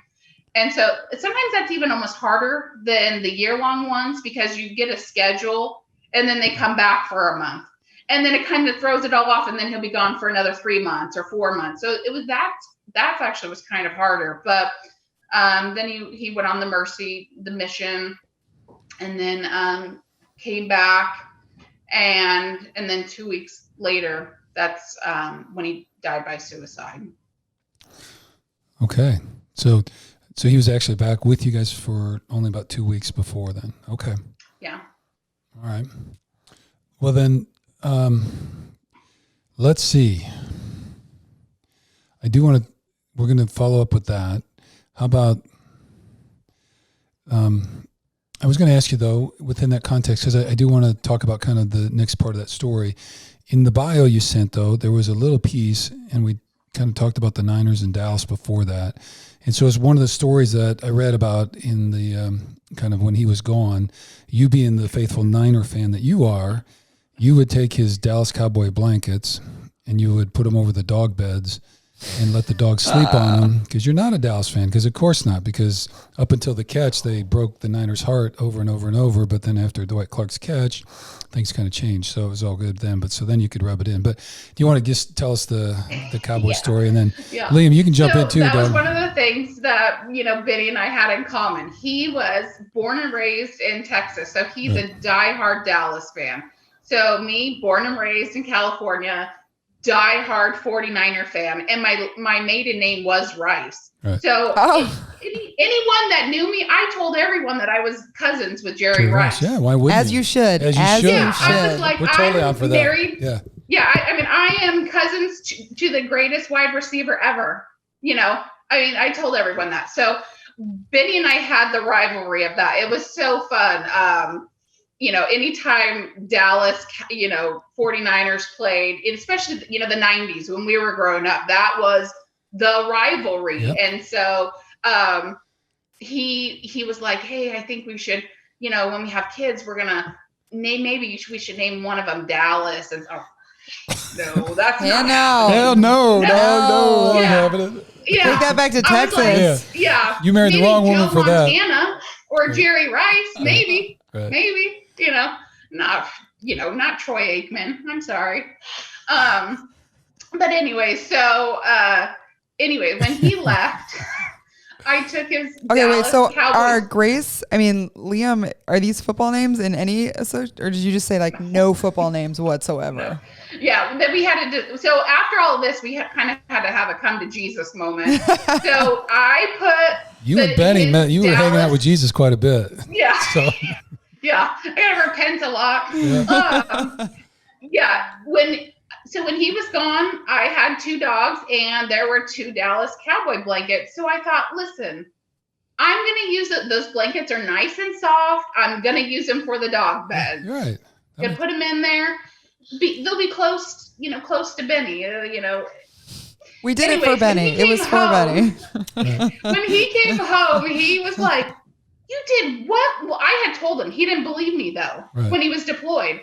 So when he came home, they were in there, and he was like, I can't believe you did that. He's like, my mom made me one of those. And then I felt bad for a minute, and then I'm like, that's okay. I'll buy you another one. It's the Dallas Cowboys. It's Dallas Cowboys. She should have made a better choice before making a Dallas Cowboy blanket. That's right. That's her fault. And then, but he hadn't seen me for a year, so it was okay. Because then I said, okay, honey, come on, let's go. I miss you. And then everything's all good. Right. Oh, that's great. Well, good. All right. Well, it's good to have a rivalry, and now we understand that rivalry still exists. So yes. So we can we'll kind of revisit that in a minute. But anyway, that's good. So everybody's got fans. Okay. Well, so you kind of led us up to, and Benny been home for a couple of weeks, and then that kind of fateful night or that day. So I guess if you want to kind of take us after that, because I know there were a lot of things that happened, and we've talked a little bit about that, but maybe just kind of take us up, that story, and then kind of and then where you got introduced with the TAPS program. Okay. Yeah. So Benny had been home for 2 weeks, and normally when he came back from deployment, I don't know if we'd said it or whatever, but the Army was Benny's life. Yeah. Like his life was the military. He absolutely loved it 100%. So even though he would go on deployments, he was excited to come home, but he wanted to, talk to his friends and tell his buddies, and he wanted to always get back into work, and he always wanted to see what he could do to make things easier for others, and, make a mission go better. And if that meant he had to work 16, 18-hour days, he did. He would put in the work. But when he got home from this one, he was like, I'm really tired. he just kept saying, I'm really tired. And I'd say, well, honey, we don't have to go out. I would tape shows for him, for the whole season, anything he would miss. And I'd say, let's just stay in and watch, our show was the first 48 hours. So I'd say, I got like 12 episodes of the first 48. Let's just stay at home and watch it. And he'd be like, yeah, I'm just tired. And he had a new commander at work that didn't really know him. And Benny never asked for time off. And he had went in and asked for time off. And, and they didn't know anything was going on. I didn't know anything was going on other than he was just tired. And I knew he needed a break, but they didn't know, and it didn't fit in with their schedule right then. And so they said no to him. And I don't blame them or anything, but he did. And so I guess we went to Benihana the night before. I woke up in the middle of the night, and because this one was 2, and she would kind of wake up in the middle of the night and start playing, even if it was like 2:00 in the morning. So I heard some noises. I went and checked on her, and it was about 4:40. And I get up, and Benny's not there. And I go, that's odd. So I go downstairs and check his uniform, and his uniform was still there. So I thought, so he didn't leave for work. So I'm like, where is he? And I forgot that he was back in country, that we had the thing where you could check your phones, like the location. So I checked it, and it said it was at his work. So I called his work phone number and didn't get anything. And I'm like calling him saying, hey, are you okay? Where are you? And at 4:45 that morning, I got an email that pops up. And on the heading, it said, so sorry. And I was like, what's that? And so I open it, and it was 3 letters, one for me, one for Gracie, and one for Liam. And it was essentially death letter, to say he was very sorry, that he had killed himself, and that he loved us. And so I, and my husband didn't do anything by half measure. So I knew that he had did it. So, but our neighbor happened to be an MP. So I called him and I said, hey, Derek, please come over. I believe Benny killed himself. And so he came over, and it took about an hour and a half for them to get over. He was over at his office at work. And so he sat there, but I just knew. I knew that he wouldn't have sent me that if he hadn't followed through with it. And we got the, I guess, notification about like 6:30 that morning. And yeah, it really rocked our world. Yeah. So unexpected. We were getting ready to move to North Carolina for him to take a new job, and hopefully for him to pick up lieutenant colonel, his next promotion, and things like that. So just the night before, we had been talking about, like, should I transfer to like a graduate college there, just normal stuff, 11 o'clock, he was like, my stomach's not feeling really good. I'm going to stay up. And I said, okay, honey, I love you. And I kissed him, and I went up to bed. And that really was the last, time we saw him. And as a mom, I think one of the worst things was to go into my kids' rooms and to have to say, your dad is dead. And how to explain that, she was just a week away from her 3rd birthday, and he was 6. And so it was kind of like, and we lived on base. So there's a ton of military police cars and stuff outside. So everyone, I'm sure, was like going to wonder what's going on. And so there's no way to keep it secret. So, no. So it was a change, and it just, but I never would have thought in a million years. I mean, if you would have, all of Benny's friends, any of his coworker, if you would have said, is Benny going to die by suicide, when he gets home, or nothing, right. So complete shock.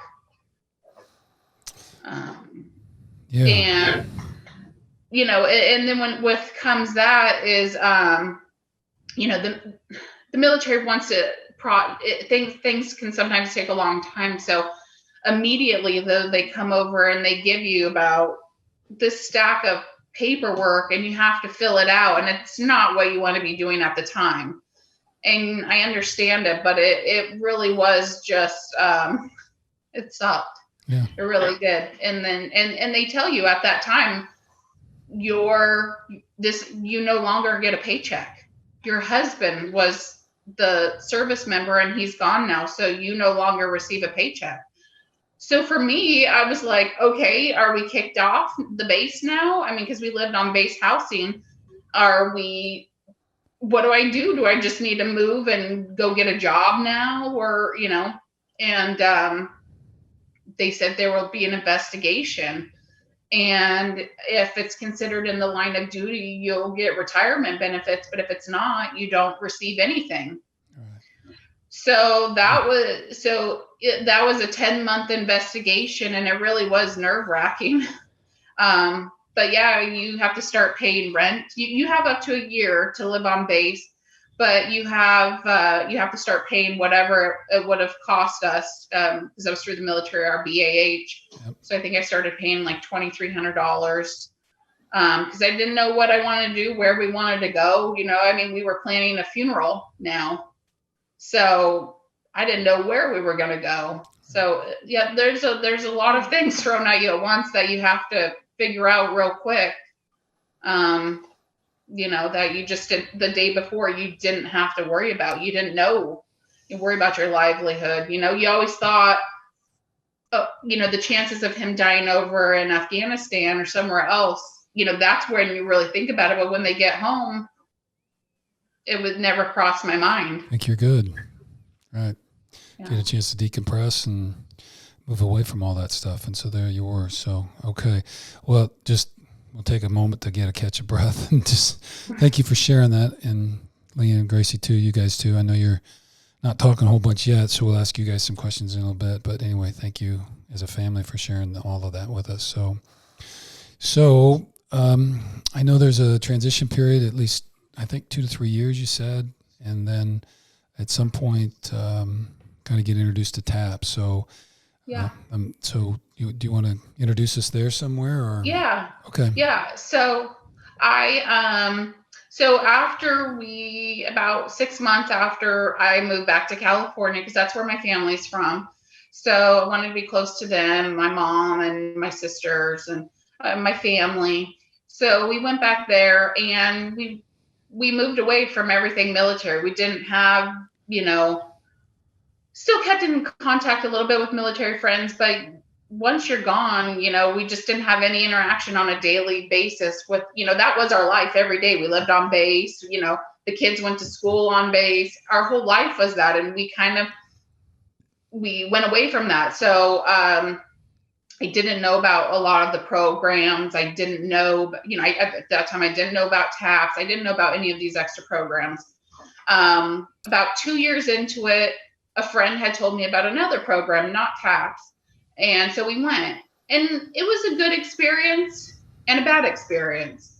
Good experience was the kids met some really nice friends, and, but as kind of adults, sometimes we're more jerks than kids. And so, I went into this women's room, and, I thought, well, I'm kind of around other Gold Star families. And, I never really talked about my husband's death. My family and friends knew, and they were always willing to talk to me about it, but it just wasn't the same. Right. They didn't know the lifestyle we had lived. They didn't, no one in my family, none of my friends, no one had ever died by suicide. So, as much as I talked to them, I just didn't feel like anyone actually really kind of knew, though, what I was feeling or going through. And so I just kept everything inside, Liam at one point had asked to speak with the counselor. And so, I'm like, get it right away, get the counselor coming to our house, whatever he needs. But I was not ready to deal with any of my feelings. I felt like if I delved too much into it, I might break. And I thought, who else is here to protect my kids? I got to be the strong one. And so I kind of just shoved all my feelings down. And, and I'll be honest, I was angry. I was angry at Benny, because I always felt like even though he was gone a lot, he always backed me 100%. Like when we would talk, I would tell him things and he'd go, honey, I know you always have my best interest, the kids' best interest in heart. So whatever you believe, I'll back you 100%. So even when he was in Afghanistan, though, that kind of like, hey, I got someone's, someone backing me. I can, okay, it feels good. But anyway, so after 2 years, we went to this program, and some of the ladies were not nice. So, they'd say, oh, how'd your husband die?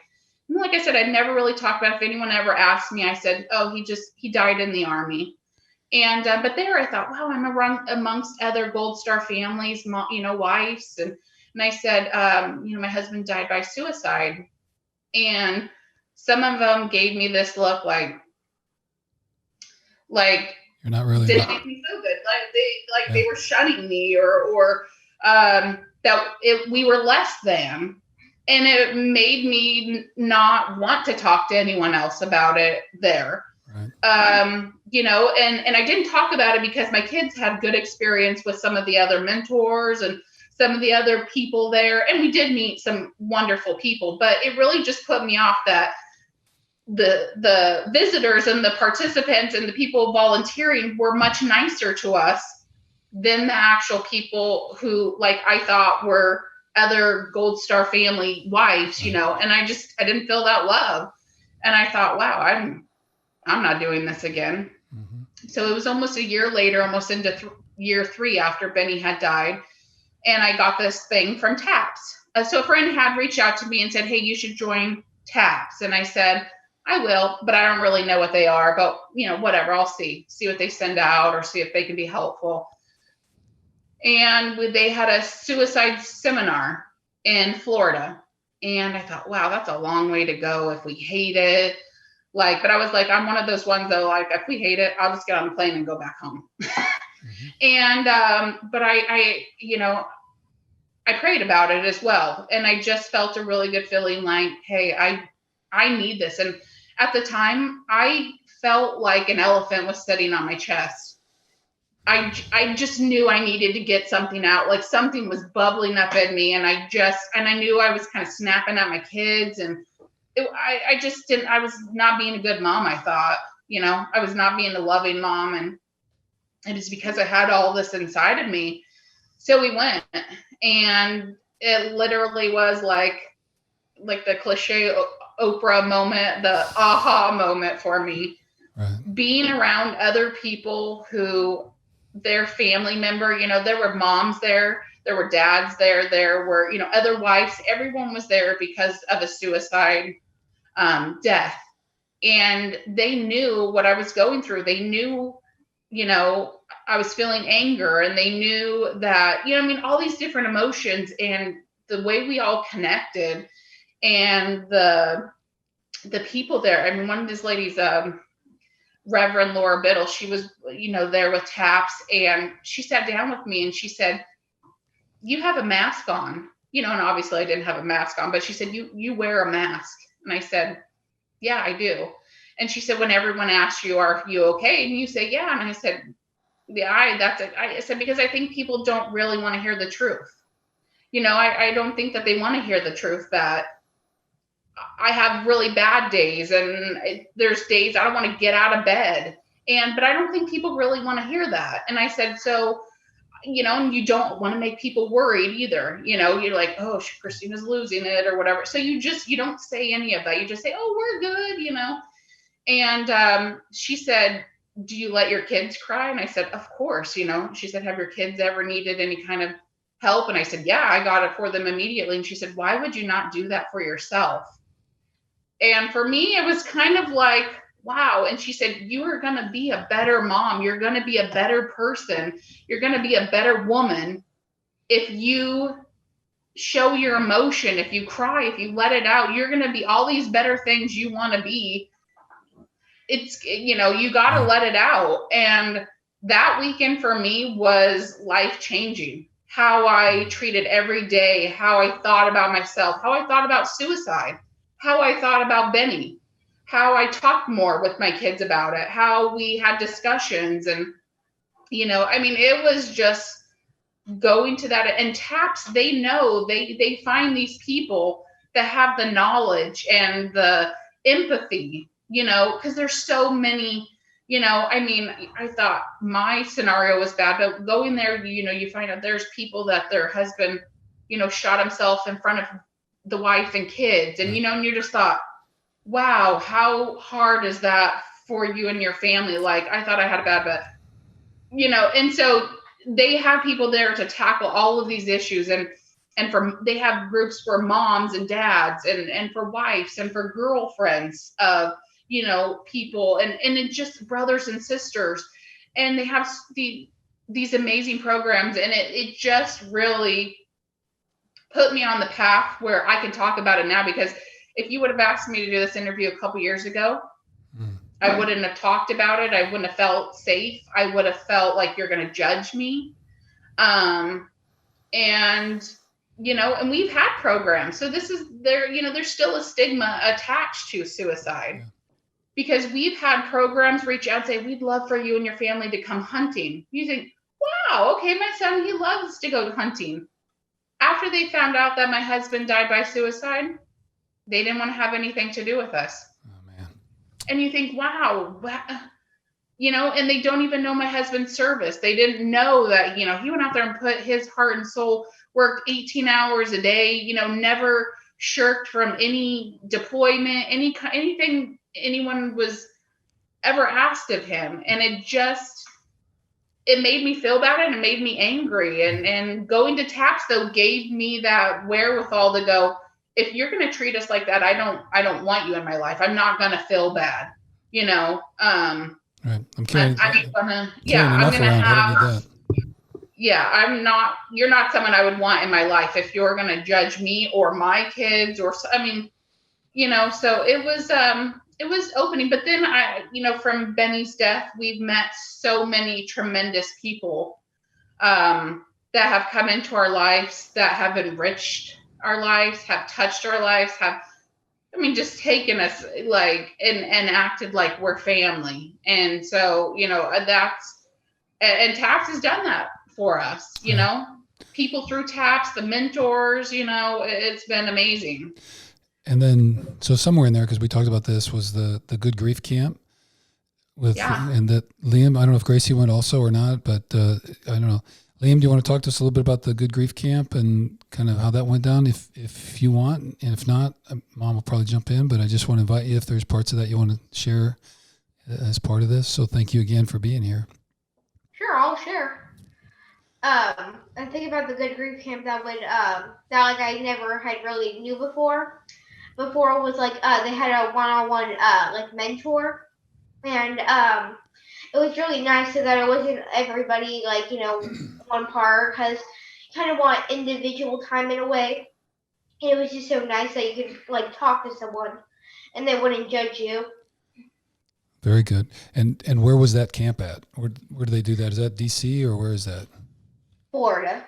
Okay. We did that in Florida and in Phoenix. We've been. They do them all over the country to try to help people. If you live on the East Coast, they try to have several on the East Coast, the Midwest. So the ones we've mainly went to are the suicide ones, but we've also went to one. So we've been to 3 total. Okay. And where they've got to go to Good Grief camps. And so Gracie, her first time, she's met her mentor that is still her mentor to this day. And do you want to talk about Precious, how you met her? Yeah. So it was the first day. So I was I just want to try to have a new someone. And I try, I'm wow, this is a new experience to try it, because they take you to museums and stuff. So it was really cool. That is very good. How did you meet your mentor then? I think we had seen her in another event, and she thought she wasn't Gracie's mentor at that time. And she said, but she met Gracie and she said, this girl is cool. So she actually, Precious flew across the country to be her mentor. Precious she's in the Air Force active duty. Okay. She flew across country on her own dime to be Gracie's mentor in Phoenix. Oh, wow. Yeah. Well, shout out to Precious. Yeah. That's very cool. All right. And she talks to her. She has her on her FaceTime. They call her. Precious and her family have become our family. That's great. you know, we talked to them all the time. We did a little vacation with her. I mean, we built these families and with TAPS, these people that are like interconnected. You know, it's like this club. You never wanted to be never with TAPS, you know, but now that we are, I'm so thankful because there have been so many wonderful people that have come into our lives, you know, the mentors that they volunteer their time. You know, I'm like, we could be a jerk family. Like, you don't know us.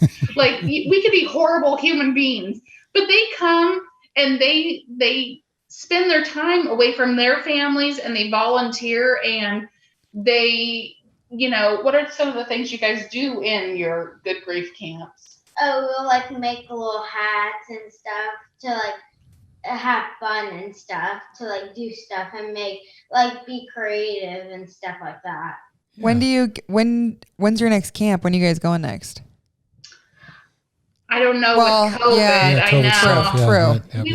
We were supposed to have one in Boston actually this month. It would have been the suicide seminar. So we're really bummed that, and I get it, that COVID, but you know, TAPS has really tried to go above and beyond, even without being in person. They've tried to do a lot of one-on-one like things, you know, Teams for TAPS, having like some players on to talk, and they've had other mentor programs going on. But I was so happy because, you know, Liam's older, so sometimes he's able to explain it better about some of the things that they learn about like grief and coping mechanisms. Do you want to talk about that? Yeah. One thing they would have us do is we would have like sharing like our emotions and what we had felt like about the first time, like when we had first come out, and it was really sad. But when we have like the mentor and like the coping mechanisms they gave us, it doesn't fill that whole love, like, you know, you miss your loved one, but it tries to fill that in a way. Yeah. It's really powerful to talk about what's going on too. And I think the thing that even talking to Bonnie, it's like, it's so like when you're struck with grief and a crazy situation, like it's so natural, like to just conceal it and to not brush it under the rug, but just like not talk about her because you don't want to be a burden or you don't want to be anything to other people. But it's so insanely like amazing how healing talking about it can be, and especially talking to your kids and talking, you know, to other people. And so I think that's super cool and super powerful. And I have to say, Liam, something that we talk a lot about with our NFL players is this shift of masculinity, and how instead of thinking of like a strong man as someone who is like steel and shut down and like doesn't communicate, it's being able to talk about your feelings and being able to tell people how you feel and what you're feeling and why. And we've been talking a lot, like to a lot of these guys who are hanging up on our walls, about how powerful it is to really connect and have that human connection. And so I think it's insane. It's so amazing that you're already at such a young age tapping into that divine masculinity and just being vulnerable and not being afraid to be there, especially for the two women in your life who obviously need you. So well, and I would you might, because you're not a Niner fan, I know, but the truth comes out. Episode 6, so 3 weeks ago, we did a series on mental health and suicide prevention, and Solomon Thomas and his two parents. So Solomon he was a first-round draft choice back in 2017 and defensive lineman. But his sister committed suicide in 2018, and his older sister, and they were very, very close and all that. And so we interviewed Solomon for that along with his mom and dad, but his conversation about kind of working through what he experienced, the loss and that grief, and coming to terms with it. And, you know, he talked about having grief but not being able to grieve it. And then, you know, this modality too, when you're an NFL, you know, muscle, and he's, you know, huge. He's huge. Yeah. He makes George look little. It's crazy. I mean, he's a thick, big, strong cat. But he just talked about having to embrace his vulnerability. He just said, I've never been rocked in my life that way. And being able to get in touch with my feelings and get help and speak with a counselor and be around my family. And, and learn to ask for help. It's been a 2-year process for him. And now he's an advocate with one of the suicide prevention national organizations, and it's really changed his life. And they do they call it I think walk out of darkness. There's one in the Bay Area, and so they walk with that. But his segment's really good in that episode 6, if you'd like, because he's and if you ever want to talk to him, any of you guys, really. So either Liam or Gracie. Yeah, the Thomas family, they're incredible. They are great, but he really, he's been down that road, and he has some great insights about that journey. So anyway, if you ever want to get hooked up, so Solly's been out there, and he's a real advocate for just, identifying risk factors and paying attention. And then he talked a lot about, the stigma that you talked about and what they went through. So anyway. Well, let's keep on the train with the NFL athletes then. Let's do that. I want to hear, so it's crazy full circle because I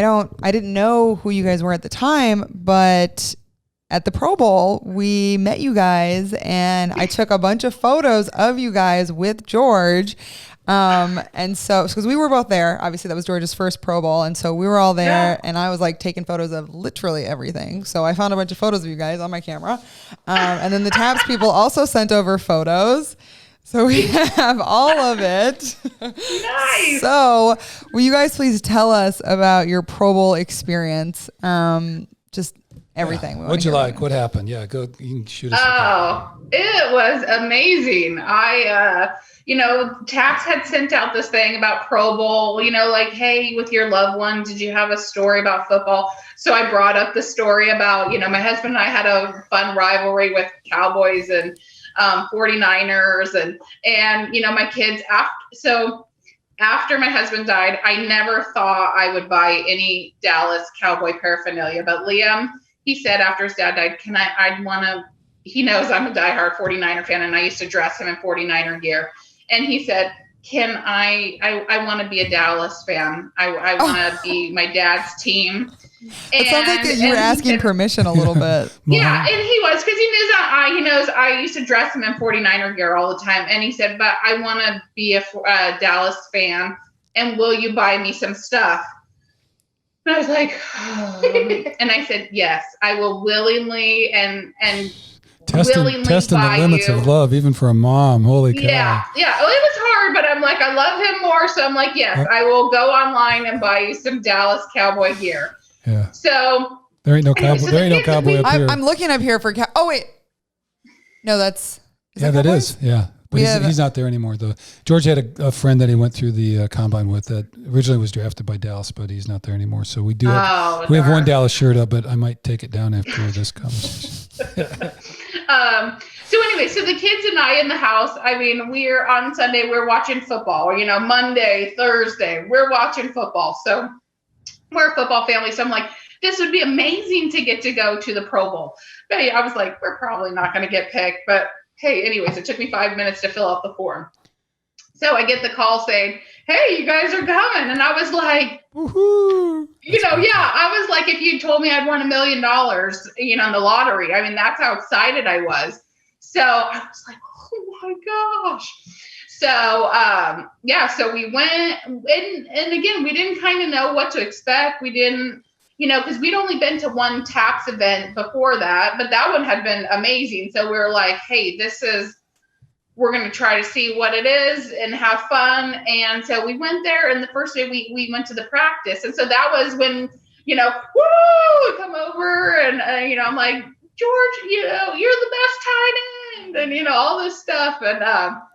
And so he picked up Gracie at the end and took her over and took the picture and, and then even some of the, Dak Prescott came over and signed his hat. So he was very excited. And then, George was very nice. And Kyle Juszczyk also was amazing. And then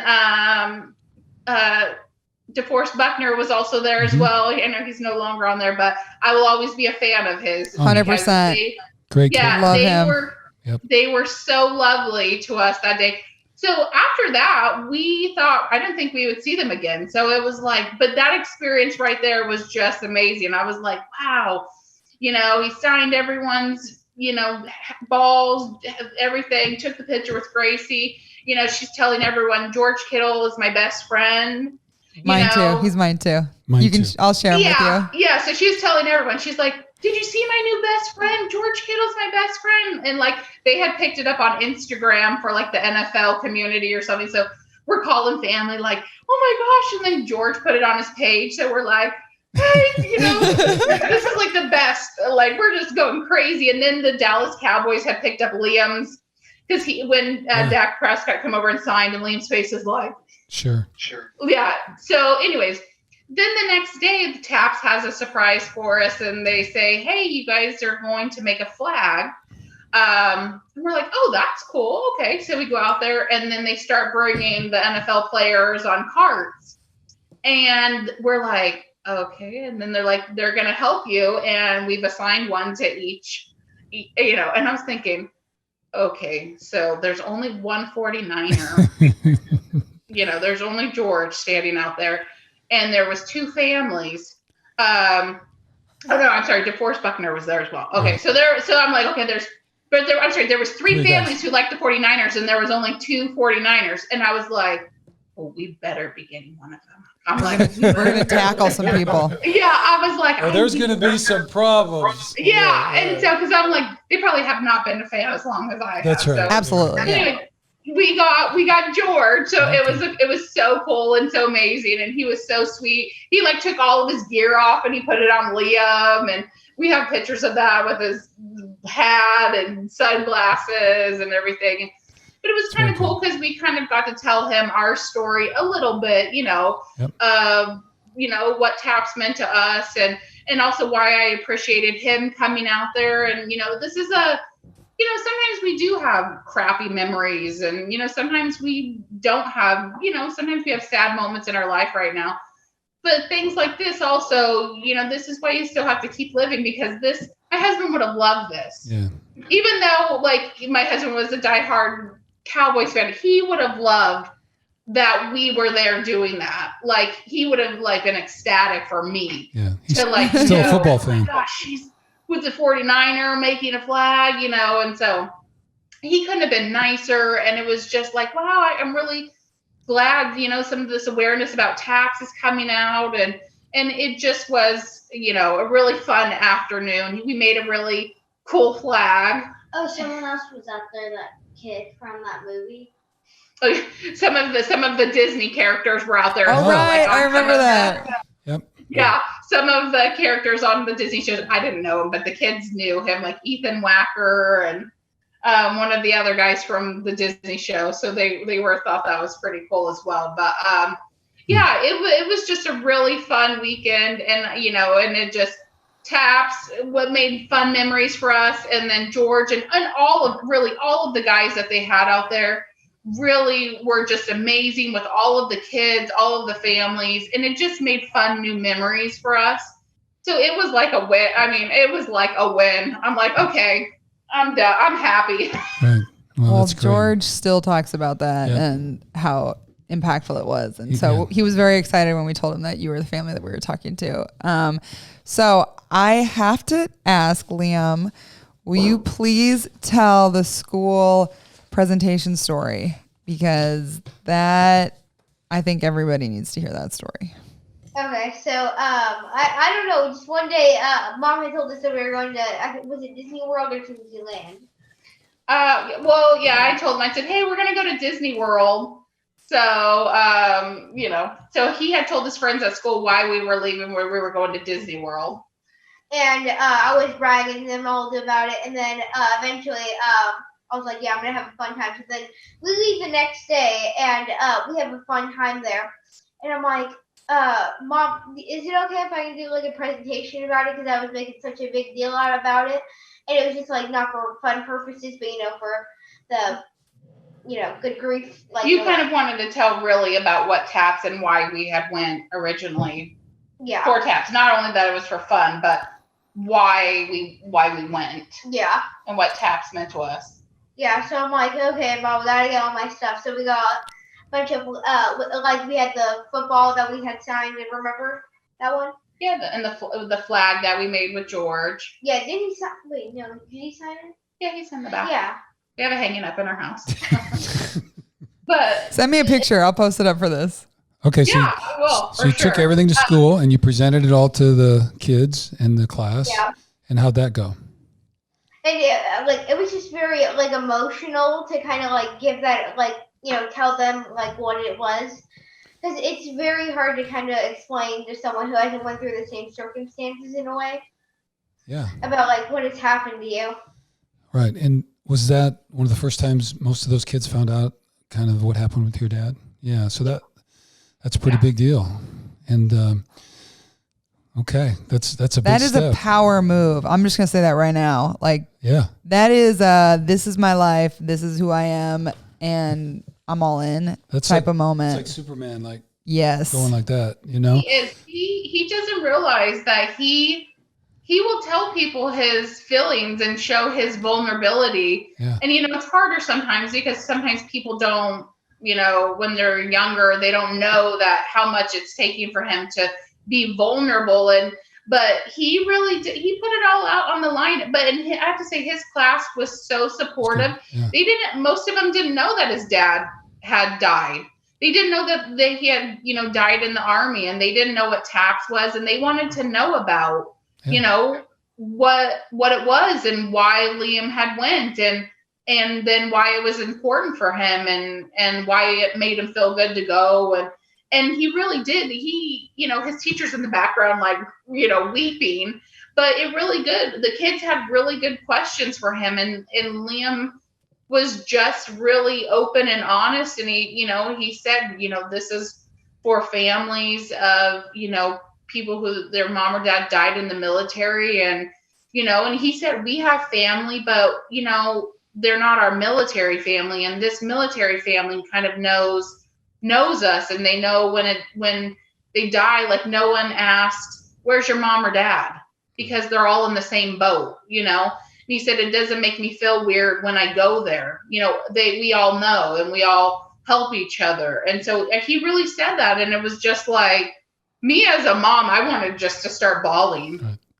Because to have your kids, at home, we talk some, but he didn't say like that to me. And so I was just like, whoa, it's like those good grief camps, and what TAPS is really saying is really coming through. And I'm glad that he has the vulnerability and the strength to come out and say this, and he just doesn't realize it really is a strength.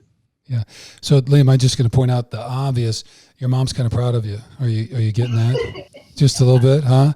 And Gracie, you too. I know that you didn't have quite the same deal, but I know how proud she is of especially that you're a diehard Niner fan. Yeah, I know that runs deep. Yep. Woman to woman. Great. Liam, for really the whole thing, when that kind of thing happens and we get hurt like that, it's that internal healing that Christina was talking about, that we can't bury it, we got to bring it out.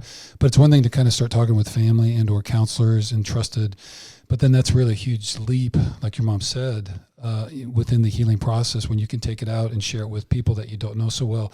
And that's the vulnerability. And so, I hope that's a message, and it's one we've talked about. I talked about Solomon, but that vulnerability really is a strength. And it's a great thing that you've been able to, put this together in a way and work through it. And I know you still are, but that's a great thing. So a lot of support and love there. So, and to be a resource, like, because something that is still, I feel like, heavy on my heart is like that so many people go through these such heavy situations and don't even know that TAPS is an organization. And, and so for you guys to be sharing your story and promoting it and talking about it and just being like, so laying it out there is so powerful, because you're just skipping all the gray in between. And I think it's such a great, like, helping hand to reach out. And obviously you have or you will become such powerful resources for other people who are dealing with it and who don't know who to turn to. And so to just put it out there and be vulnerable is very powerful. You know what's going to happen? Solomon is going to watch this podcast and he's going to call me and try to get Liam's phone number. We'll talk to his people and we'll connect him with your people, and we'll see if it works out. But okay, so I know we have taken a whole bunch of your time, and we want to say thank you so much for sharing. So just kind of we've talked about a whole bunch of issues. So just is there anything else either kind of about TAPS? Because we had Bonnie on and she's talked about kind of, volunteering and donations, and they're kind of working through COVID as well. But is there any kind of last message that you want to make sure that if you haven't said it or you want to say again or whatever on TAPS, and or what encouragement you would give to people kind of hearing this? I just want everyone to know that there is no timeline on grief. If you haven't dealt with it in a year, 2 years, 3 years, I really did not deal with it in 3 years. Like I said, if you would have asked me a couple years ago, I would have said, "Oh, we're doing great." And, I would have given you the standard line. I just want people to know there is no timeline on grief. And that's what I've really learned. And I, at least with me, I feel like speak your truth, because your truth, when you're being honest and truthful, and even if you're telling the ugly parts, I didn't enjoy, or I don't, my husband going through times where, borderline alcoholic, but that was our life, and no one is perfect. I mean, no one is perfect. And, and the military life is hard. And then sometimes life in general is hard. COVID sucks, and there's a lot of things going on. So I guess I could just say is if it's not TAPS, like if you're not in the military, or if you, and TAPS is not a program for you, try to find someone or a program that is for you, because really being around other people who know what you're going through and are supportive and non-judgmental, that right there is the biggest thing. And even if you can't, to have it a whole bunch of people, a counselor, just someone who is unbiased and you can tell everything that you need to tell. I just think that is so huge. And that's what TAPS was for me. It was other people who knew what I was feeling, and also the people that they had there that could help me and figure out what was going on inside of me and how to help me, and personally for me, and then help me be a better mom and a better communicator. And that was huge for me, because I thought I was being a great mom, but I realized I was not being a great mom by suppressing my feelings and not letting the kids see me cry and to see me being emotional, because I thought I was doing the right thing. So I just get support, whatever form it comes in. If it's your friends, if it's, they don't know me, but I would talk to anyone as well. And that's why I want to be, a counselor, is because I feel like I was in the Army. I was an Army wife, and now I'm on the other end of it where, my spouse died in the Army, and there's just a lot going on. And I don't want people to feel isolated. I just want people to realize, reach out. No, whoever it is, you have to, a priest, girlfriend, whatever, just reach out, because it really does make a difference. But I know sometimes it's not until you're ready. So just know that there's no timeline. Whenever you're ready, reach out to someone. Right. So no matter what you're going through, there is people that are somewhat in the same place, maybe not exactly, and there are groups out there. So ask for help. And then I think on the other side of it, I think the thing we've learned going through this is, if we see something, it's like the airport thing. If you see something, say something, but, in a non-judgmental but inviting way, that we could all be just a tad more compassionate. So Liam and Gracie, just any final words? We really appreciate you guys. You were terrific. Thank you so much for sitting through all this. Anything you want to tell people that are watching this? Any good news? How the Cowboys going to do this weekend? They're doing, they're okay, but I just want to say something. As you said about Precious, Grace's mentor, her husband, his name is Brian, but we had an inside joke, and his name is we call him Bob. And Bob/Brian, any of his friends, anybody who's related to him in any way, just tell him this, that the Eagles suck. Oh, there we go. Bam. Okay. All right. You raised him right, Mama. Just go right through it. Okay. When your team's not doing well, you throw shade on another team. Well, wow. I don't know. The NFC East is. Oh, sorry about that. That's okay. Grandpa just called in. All right. Anyway. Hey, Grandpa. Hey, Carl. Okay. Right. All right. So, So throwing shade. Tell us, Gracie. Anything, Gracie? Down the middle. One more time for the people in the back. Say it again. Kittle down the middle. Hey, that's my girl. Okay. Well, all right. Well, again, thank you so much for your time tonight. And we really enjoyed listening to you and hearing your story. And thank you so much for talking about TAPS and just your whole experience. So our thoughts and prayers will be with you guys. And kind of feel like I'm sure that our paths will cross again down the road. So just so you know, so next week from Thursday against the Packers, that's the my Cause My Cleats event again. So George is doing TAPS again. So it'll be another pair of cleats, George Kittle cleats with TAPS on it. So we're excited about that partnership. I don't think they're going to be having anybody there because California's pretty well still shut down. But we will kind of stay in the fold and we'll stay in touch. And again, wish you guys the very best. All right, and then we'll work on the bobblehead. All right.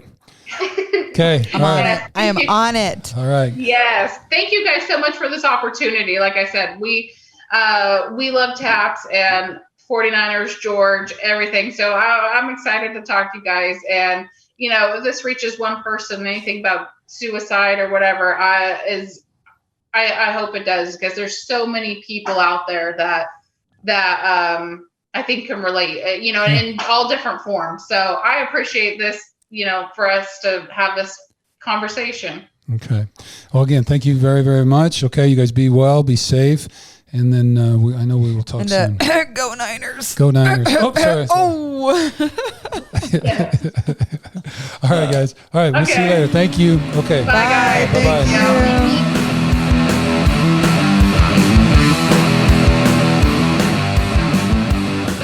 you. Okay, here we go with our mindful minute. And this is stage 8 of the 8 stages of mindfulness. So now we've all achieved it. Enlightenment. Wait. Yeah. Whoops. Oh, I haven't. Do you feel it? Do you feel it? Yeah. All right. I also just want to take a moment so Bruce over quarantine wrote this entire program and made it into something, and took a bunch of different influences and formed it into something that actually made sense through his life experiences and through the experiences to kind of assist and help all of the clients that he works with. So MAP is something very near and dear to our hearts, and it's also something that we live and breathe. And so if you are interested in MAPs, please take a look at our website, thunderbirdperformance.com. Check it out. You're always welcome to send Coach Kittle at thunderbirdperformance.com an email, or me. But yeah, so with that, let's get into stage 8. So good job, Pops. Yeah. Very proud of you. So cheers to you. Cheers. Cheers to mindfulness. Cheers to mindfulness. Okay. I will cheers to mindfulness every day. All right. So stage 8, the final stage of the circle, so it keeps repeating itself, is collective reflection. This is reflection because it is checking out the mirror of life to see who we really are and how we are truly living our lives. Not what we tell ourselves, but seeking truth and honesty as we actually appear and show up. Like in sports, where you watch film of your practice or games to see how you did, how you played, learn, make adjustments, and you get better. Except this is your life. Mindful awareness causes us to look at our lives, see what we are really doing and how, to review our thoughts, feelings, and actions. Then, just like in sports, if it is not what we want or we made a mistake, we have the chance and the choice to correct it, to make adjustments, and to work at being just a little bit better the next time, trying always to be the person we tell ourselves we are. It is collective because we best not do it all alone. Yep. We best not do it all alone. Sometimes we don't tell ourselves the truth. But anyway. It's like reinventing the wheel. We don't need to. We can and should get feedback from our coaches, partners, friends, and family. From coaches, which our coaches don't actually have to be someone with a whistle. It doesn't have to be some authoritarian figure. It can be somebody you live with every day, like your partner, your friends, or your family. And based on all of that, we adjust, continually working towards becoming our most authentic self, seeking to perform in all aspects of life at our highest and best potential. Okay. I love this one. Oh, do you? Okay. Yeah. So the collective reflection. So just the reflection part. And if you remember way back at the beginning of the show, we talked about we had the 2 quotes about actions are a reflection of our thoughts and beliefs, and then reflecting on experience so we learn from it. So this is a bit like that. And really what we're trying to do with mindful awareness is get out of the kind of the bullshit loop, really, where we kind of feed a bunch of BS to ourselves about telling ourselves what we do or why things didn't happen and making excuses and all that. There's nobody responsible for your life but you. And that's a brutal truth. So if we're not happy with where our life is, take a look back, look at the choices we've made, the people we hang out with, things we've done. And if you want to change it, the power lies with you. And that's really what this is all about. And so if you're looking back and I don't quite like this or don't want this, and if you've set up your value system, are you living in alignment? We've kind of talked about that before. So in the collective part, I would just say this: all people in life, all people, all situations are our teachers. Everything. And so we talked about learning a lesson, and that's everything can be kind of that collective reflection for us. But I will say this, having 2 little kids, your kids will teach a lot if you're in that stage in life. If you're paying attention, try to, in between the diapers and no sleep and all that kind of stuff. But He does not still change my diaper. no, but they do teach you, and your partner can, and or your colleagues and all that kind of stuff. So if you're just looking around and talk to people about it and get that. So anyway, we always try to give you an action step for this, and so kind of probably pretty obvious, but take a look at your life. Like seriously, just pull back, shut the door, kind of chill out, maybe do some meditation, be mindful a little bit, and then Put down your phone. Yeah, put down the phone. Consider your thoughts, feelings, and actions. Are you living in alignment with the values you have set as your markers? Where might there be space to be even just a little bit better? The path of mindful awareness is one without judgment, but it is also one of examination, reflection, and correction. Life is a process, and we are on the journey. This week, take a look, and in love and with grace, see where you might be able to take steps toward walking the path more fully in alignment with who you want to be. Mindfully living a deliberate life, one with intention and purpose. So just encouragement. And I do want to really stress the part about non-judgmental, because that's not what it's about. It's not about sitting around feeling guilty or beat up or any of that kind of stuff, because that doesn't help you move forward. But, you can't fix the car if you can't diagnose it. So it's a little bit about diagnose. And then where do we go from here? You set a new goal, create a new action plan, figure out how to get there, get the right mindset, and bam, off you go. Bam. And it's not always that it's simple, and it doesn't have to be that simple, but I think something that I have learned after trying and failing at many, many things, is that through that process, right, whatever situation you're in, you learn a bunch of things. And whether that is the new situation that you're in with a job or a relationship or something that you've tried and maybe failed at, you learn these lessons along the way. And those failures, they're all different for all of us, but you pick up different nuggets, different lessons, different little tokens on your way to success. And so I think it's really important. It is so important. It's not really important. It's like you have to practice non-judgment, because if you sit there and look at all of the failures that you had and you think that they're negative, you're never going to find the lessons within them. And that's the whole point of this collective reflection, is being able to look at it and say, damn, you know what? That didn't go the right way. Was it because I was a bad communicator? Was it because I wasn't diligent? Was it because I wasn't innovative enough? Was it because I didn't have the right idea? Was it because I didn't reach out to the right people? Was it because I didn't build relationships?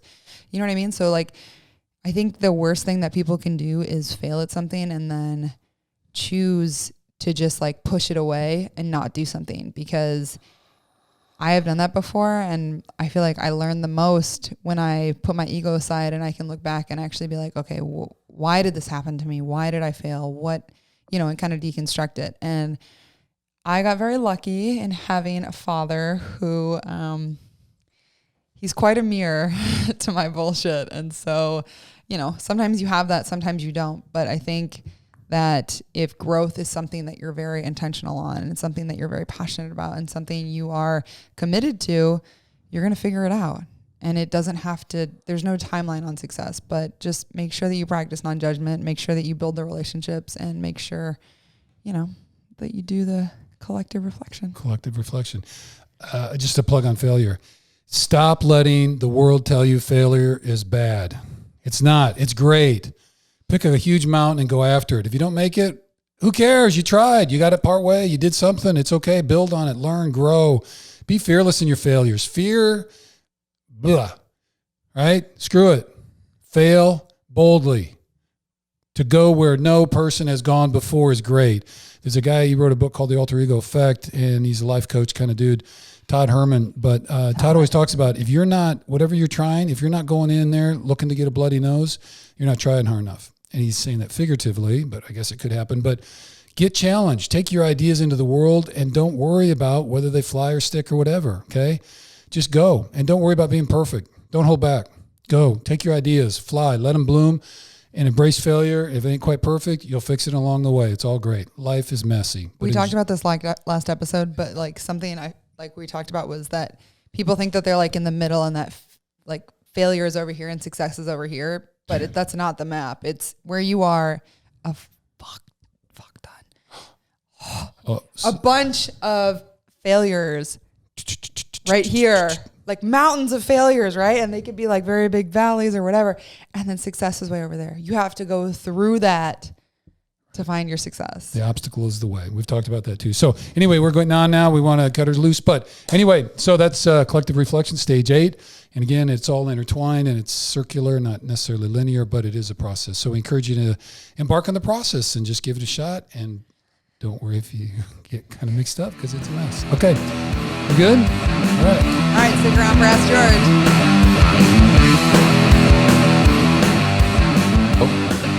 Hello. Hello.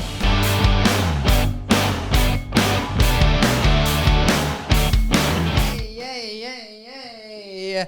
Okay, everybody. Welcome to our last segment for Ask George. Ding. We got a lot of great guests on today, so I'm very happy with this episode. All right, GK into house. Okay, so we have Some questions. Okay, so first question for you is from Keir, Keir. Say it again. Keir, I think. How do you spell it? Keir. Keir. Yeah. Keir. I think it's Keir. Keir. I think it's Keir. Sorry. Well, Keir, if that is how I pronounce your name, I'm sorry if I'm wrong, but thank you for your question. I haven't heard it yet, but I have high expectations for it, and I'll let you know if it was a good question or not. But I hope you're having a great day. This is a real one. So, why the Cubs? Oh wow, good question. You pass. What is my favorite color? Blue. No, green. Sorry, in that movie. Sorry. Cubs, why? Gotta catch 'em all. Yeah, no, sorry. Cubs, why? Well, I grew up in Iowa. When you're in Iowa, really all there is Iowa football. And so then your other sports are either you go Chicago or you go Wisconsin, like Milwaukee, Green Bay. So you got the Cubs. You got the Cubs and the Bears. You got Green Bay and the Brewers. And then you got St. Louis and the Rams when I was growing up. And we're just a Chicago family. We went to Chicago, time to time. Love the Bears, and went to plenty of Cubs games as well. But we always just had so much fun in Chicago, and we met north a couple times in Green Bay and had some fun. I've been to a couple of Brewers games and some Cards games, but the Cubbies were just always so fun to cheer for. And I'm not the most. I'm not going to stand on my table and scream, but I do like watching baseball. It's a fun thing. We've had some great times in Wrigleyville. Wrigleyville's such a blast. Such a blast. American staple.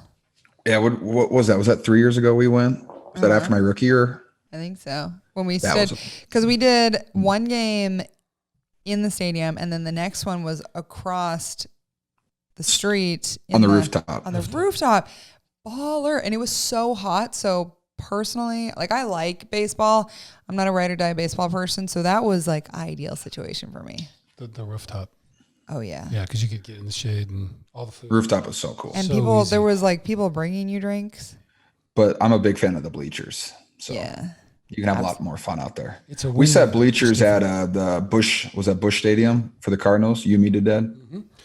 We've done Cardinals fun. And yeah. We sat right in front of a bachelorette party. I remember that now. That was a good time. Yep, and we did. Did the brew cruise. So we made a few. Did a few rounds. Yep. Okay. Next question is from Riley Mills. Oh, our Riley Mills. Mm-hmm. Hi, Riley Mills. How many Riley Mills do we have? We only have one. Just making sure. Dude, there's a lot of people in the world. Who made my face? Oh, shout out Riley Mills. All right. Hey, Riley. What's the question? Hope you're having a great day. Love her. I think she's actually in Wisconsin with Katie and Aaron right now. So great. Love it. Okay. Riley was talking about favorite superhero and which superhero do you like? Which is your favorite? Who do you associate with the most? And would you wear tights? What's your superhero outfit? That's a lot of questions in one. Lots of questions. My favorite superhero, I'm going to go one on each side of the aisle here. Sorry, one on each side of the aisle. I'm going to go Batman and Spider-Man. Yeah, those two universes are just my absolute favorite. Like I grew up watching the Batman cartoons. I was Batman every Halloween. He's just a savage, and the movies are incredible too. But then with Spider-Man, it's just Where do you like, Batman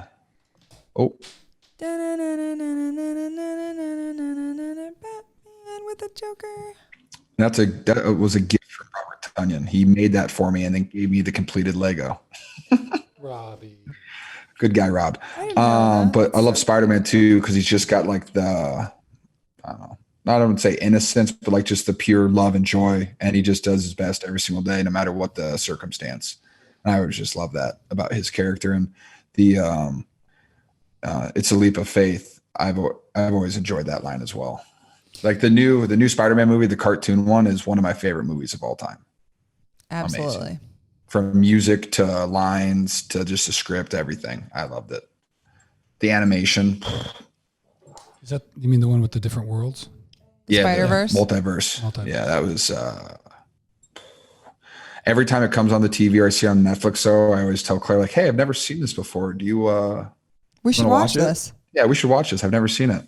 And she I yells just- at me and throws something at me. I remember we watched it over quarantine together, and it was right after we finished Avatar, and we're like, we need another cartoon because The TV show. Yeah, the series. Amazing. It was so good.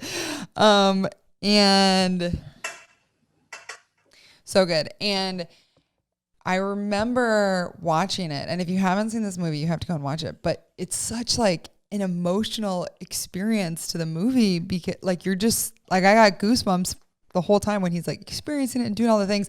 And I remember looking over at you and saying, because he was just like talking about like how hype he was and how much like how like just all of his senses were alive. And I remember looking over at you and saying, is this how you feel when you play football? Like, do you feel like a superhero like this? Do you remember? I do. No, I mean, like when you're, I don't know, like there's definitely moments of the game that you definitely feel like you're invincible. And when you feel like, oh yeah, I mean, I would say that like there are times I feel like a superhero and it's just fun to feel like that. I don't know how to explain it. You look like one. So what about the tights? I mean, I look good in tights. So Yeah. Both Batman and Spider-Man they're both in tights. Yeah. yeah. I think I'm going to have to do a Spider-Man Halloween, like in a really authentic costume. I like having a mask on because Okay, then I Claire can can be Mary Jane and I'll go full Green Goblin, like full creepy ass makeup. Bruce can be Vulture.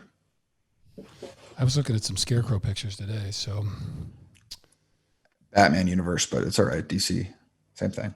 yeah. Scarecrow is. Yeah, no, we're talking Spider-Man. Oh, I was going on this. Yeah, I know. That's why I said opposite universe. Okay. It's okay. Oh, I Scarecrow don't is judge you. so creepy. So creepy. Yeah, so creepy. So Such a great character. See, Actually, what's even creepier about that is it because you like him because it's all the mental stuff. there you go. Years. wait, so the guy who plays Scarecrow, what is his name? You mean the Peaky Blinders guy? Yes. He has a new sleep story on Calm app. I sent it to Does you he on really? Instagram today. Yeah, I sent you the story for it. I can't remember what his name is, but I don't know if That's I could really get cool. past his characters. He was also in one of my favorite scary movies I've ever seen. I think it's called Red Eye with Rachel McAdams. Do you remember that one where he's on a plane? Oh, thank you, Jan. Oh, look at that. Yeah, that's him. Killian, I think it's Killian, but he has a new sleep story. So he can, him and Rob can have sleep stories together. Okay. Okay, so just wrapping it up, BK, any final thoughts? No, thank you, George, and keep with the rehab and all that kind of stuff. I know we'll stay in touch, and just a shout out to, again, on the taps and the auction so people can take a look at all that. We'd certainly want to support all those things and stay healthy. And I guess my last word is, we talked about collective reflection and all that kind of stuff, but we still are in somewhat divisive times right now, and I just encourage people to be kind to each other, give people grace. And I think also make sure you're taking care of yourself. So it's a lot of things going on right now, and so maybe we can work toward being a little bit kinder, gentler, and all that kind of stuff with each other, because heaven knows we certainly need it just a little bit. So I would just say just treat others how you want to be treated, and it's really easy after that. There you go. Yeah. Well, quote You Neil, taught us well, Mom and Dad. quote Neil JC there, pulling it out. I like it. I mean, JC's it's not a super hard. cool dude. Yeah, there you go. I So, don't think just do JC it. had much judgment, so I think we should all exercise that. Yeah, But okay, well, either way, Why judge people? That's just a waste of time. thank you. Just appreciate people, help them be better people. That's all it is. I love you. there you go. I love you guys too. Okay, man. Love you. All right, so proud of you, so proud of Rob, so thankful for Bonnie for creating taps and introducing us to Christina, Gracie, and Liam. Jan, thank you for fact checking. Facts are real, Yes. facts are important. Science matters. Count all the votes. And GK, we love you. We can't wait Love you to guys see too. you out on the field. Soon. Okay. I gotta go save the world. Okay. Jimmy G, I'm coming. Put your We're out tights in the on. war zone. Put your tights on, brother. Love you, brother. All right, see you. Ciao. You guys.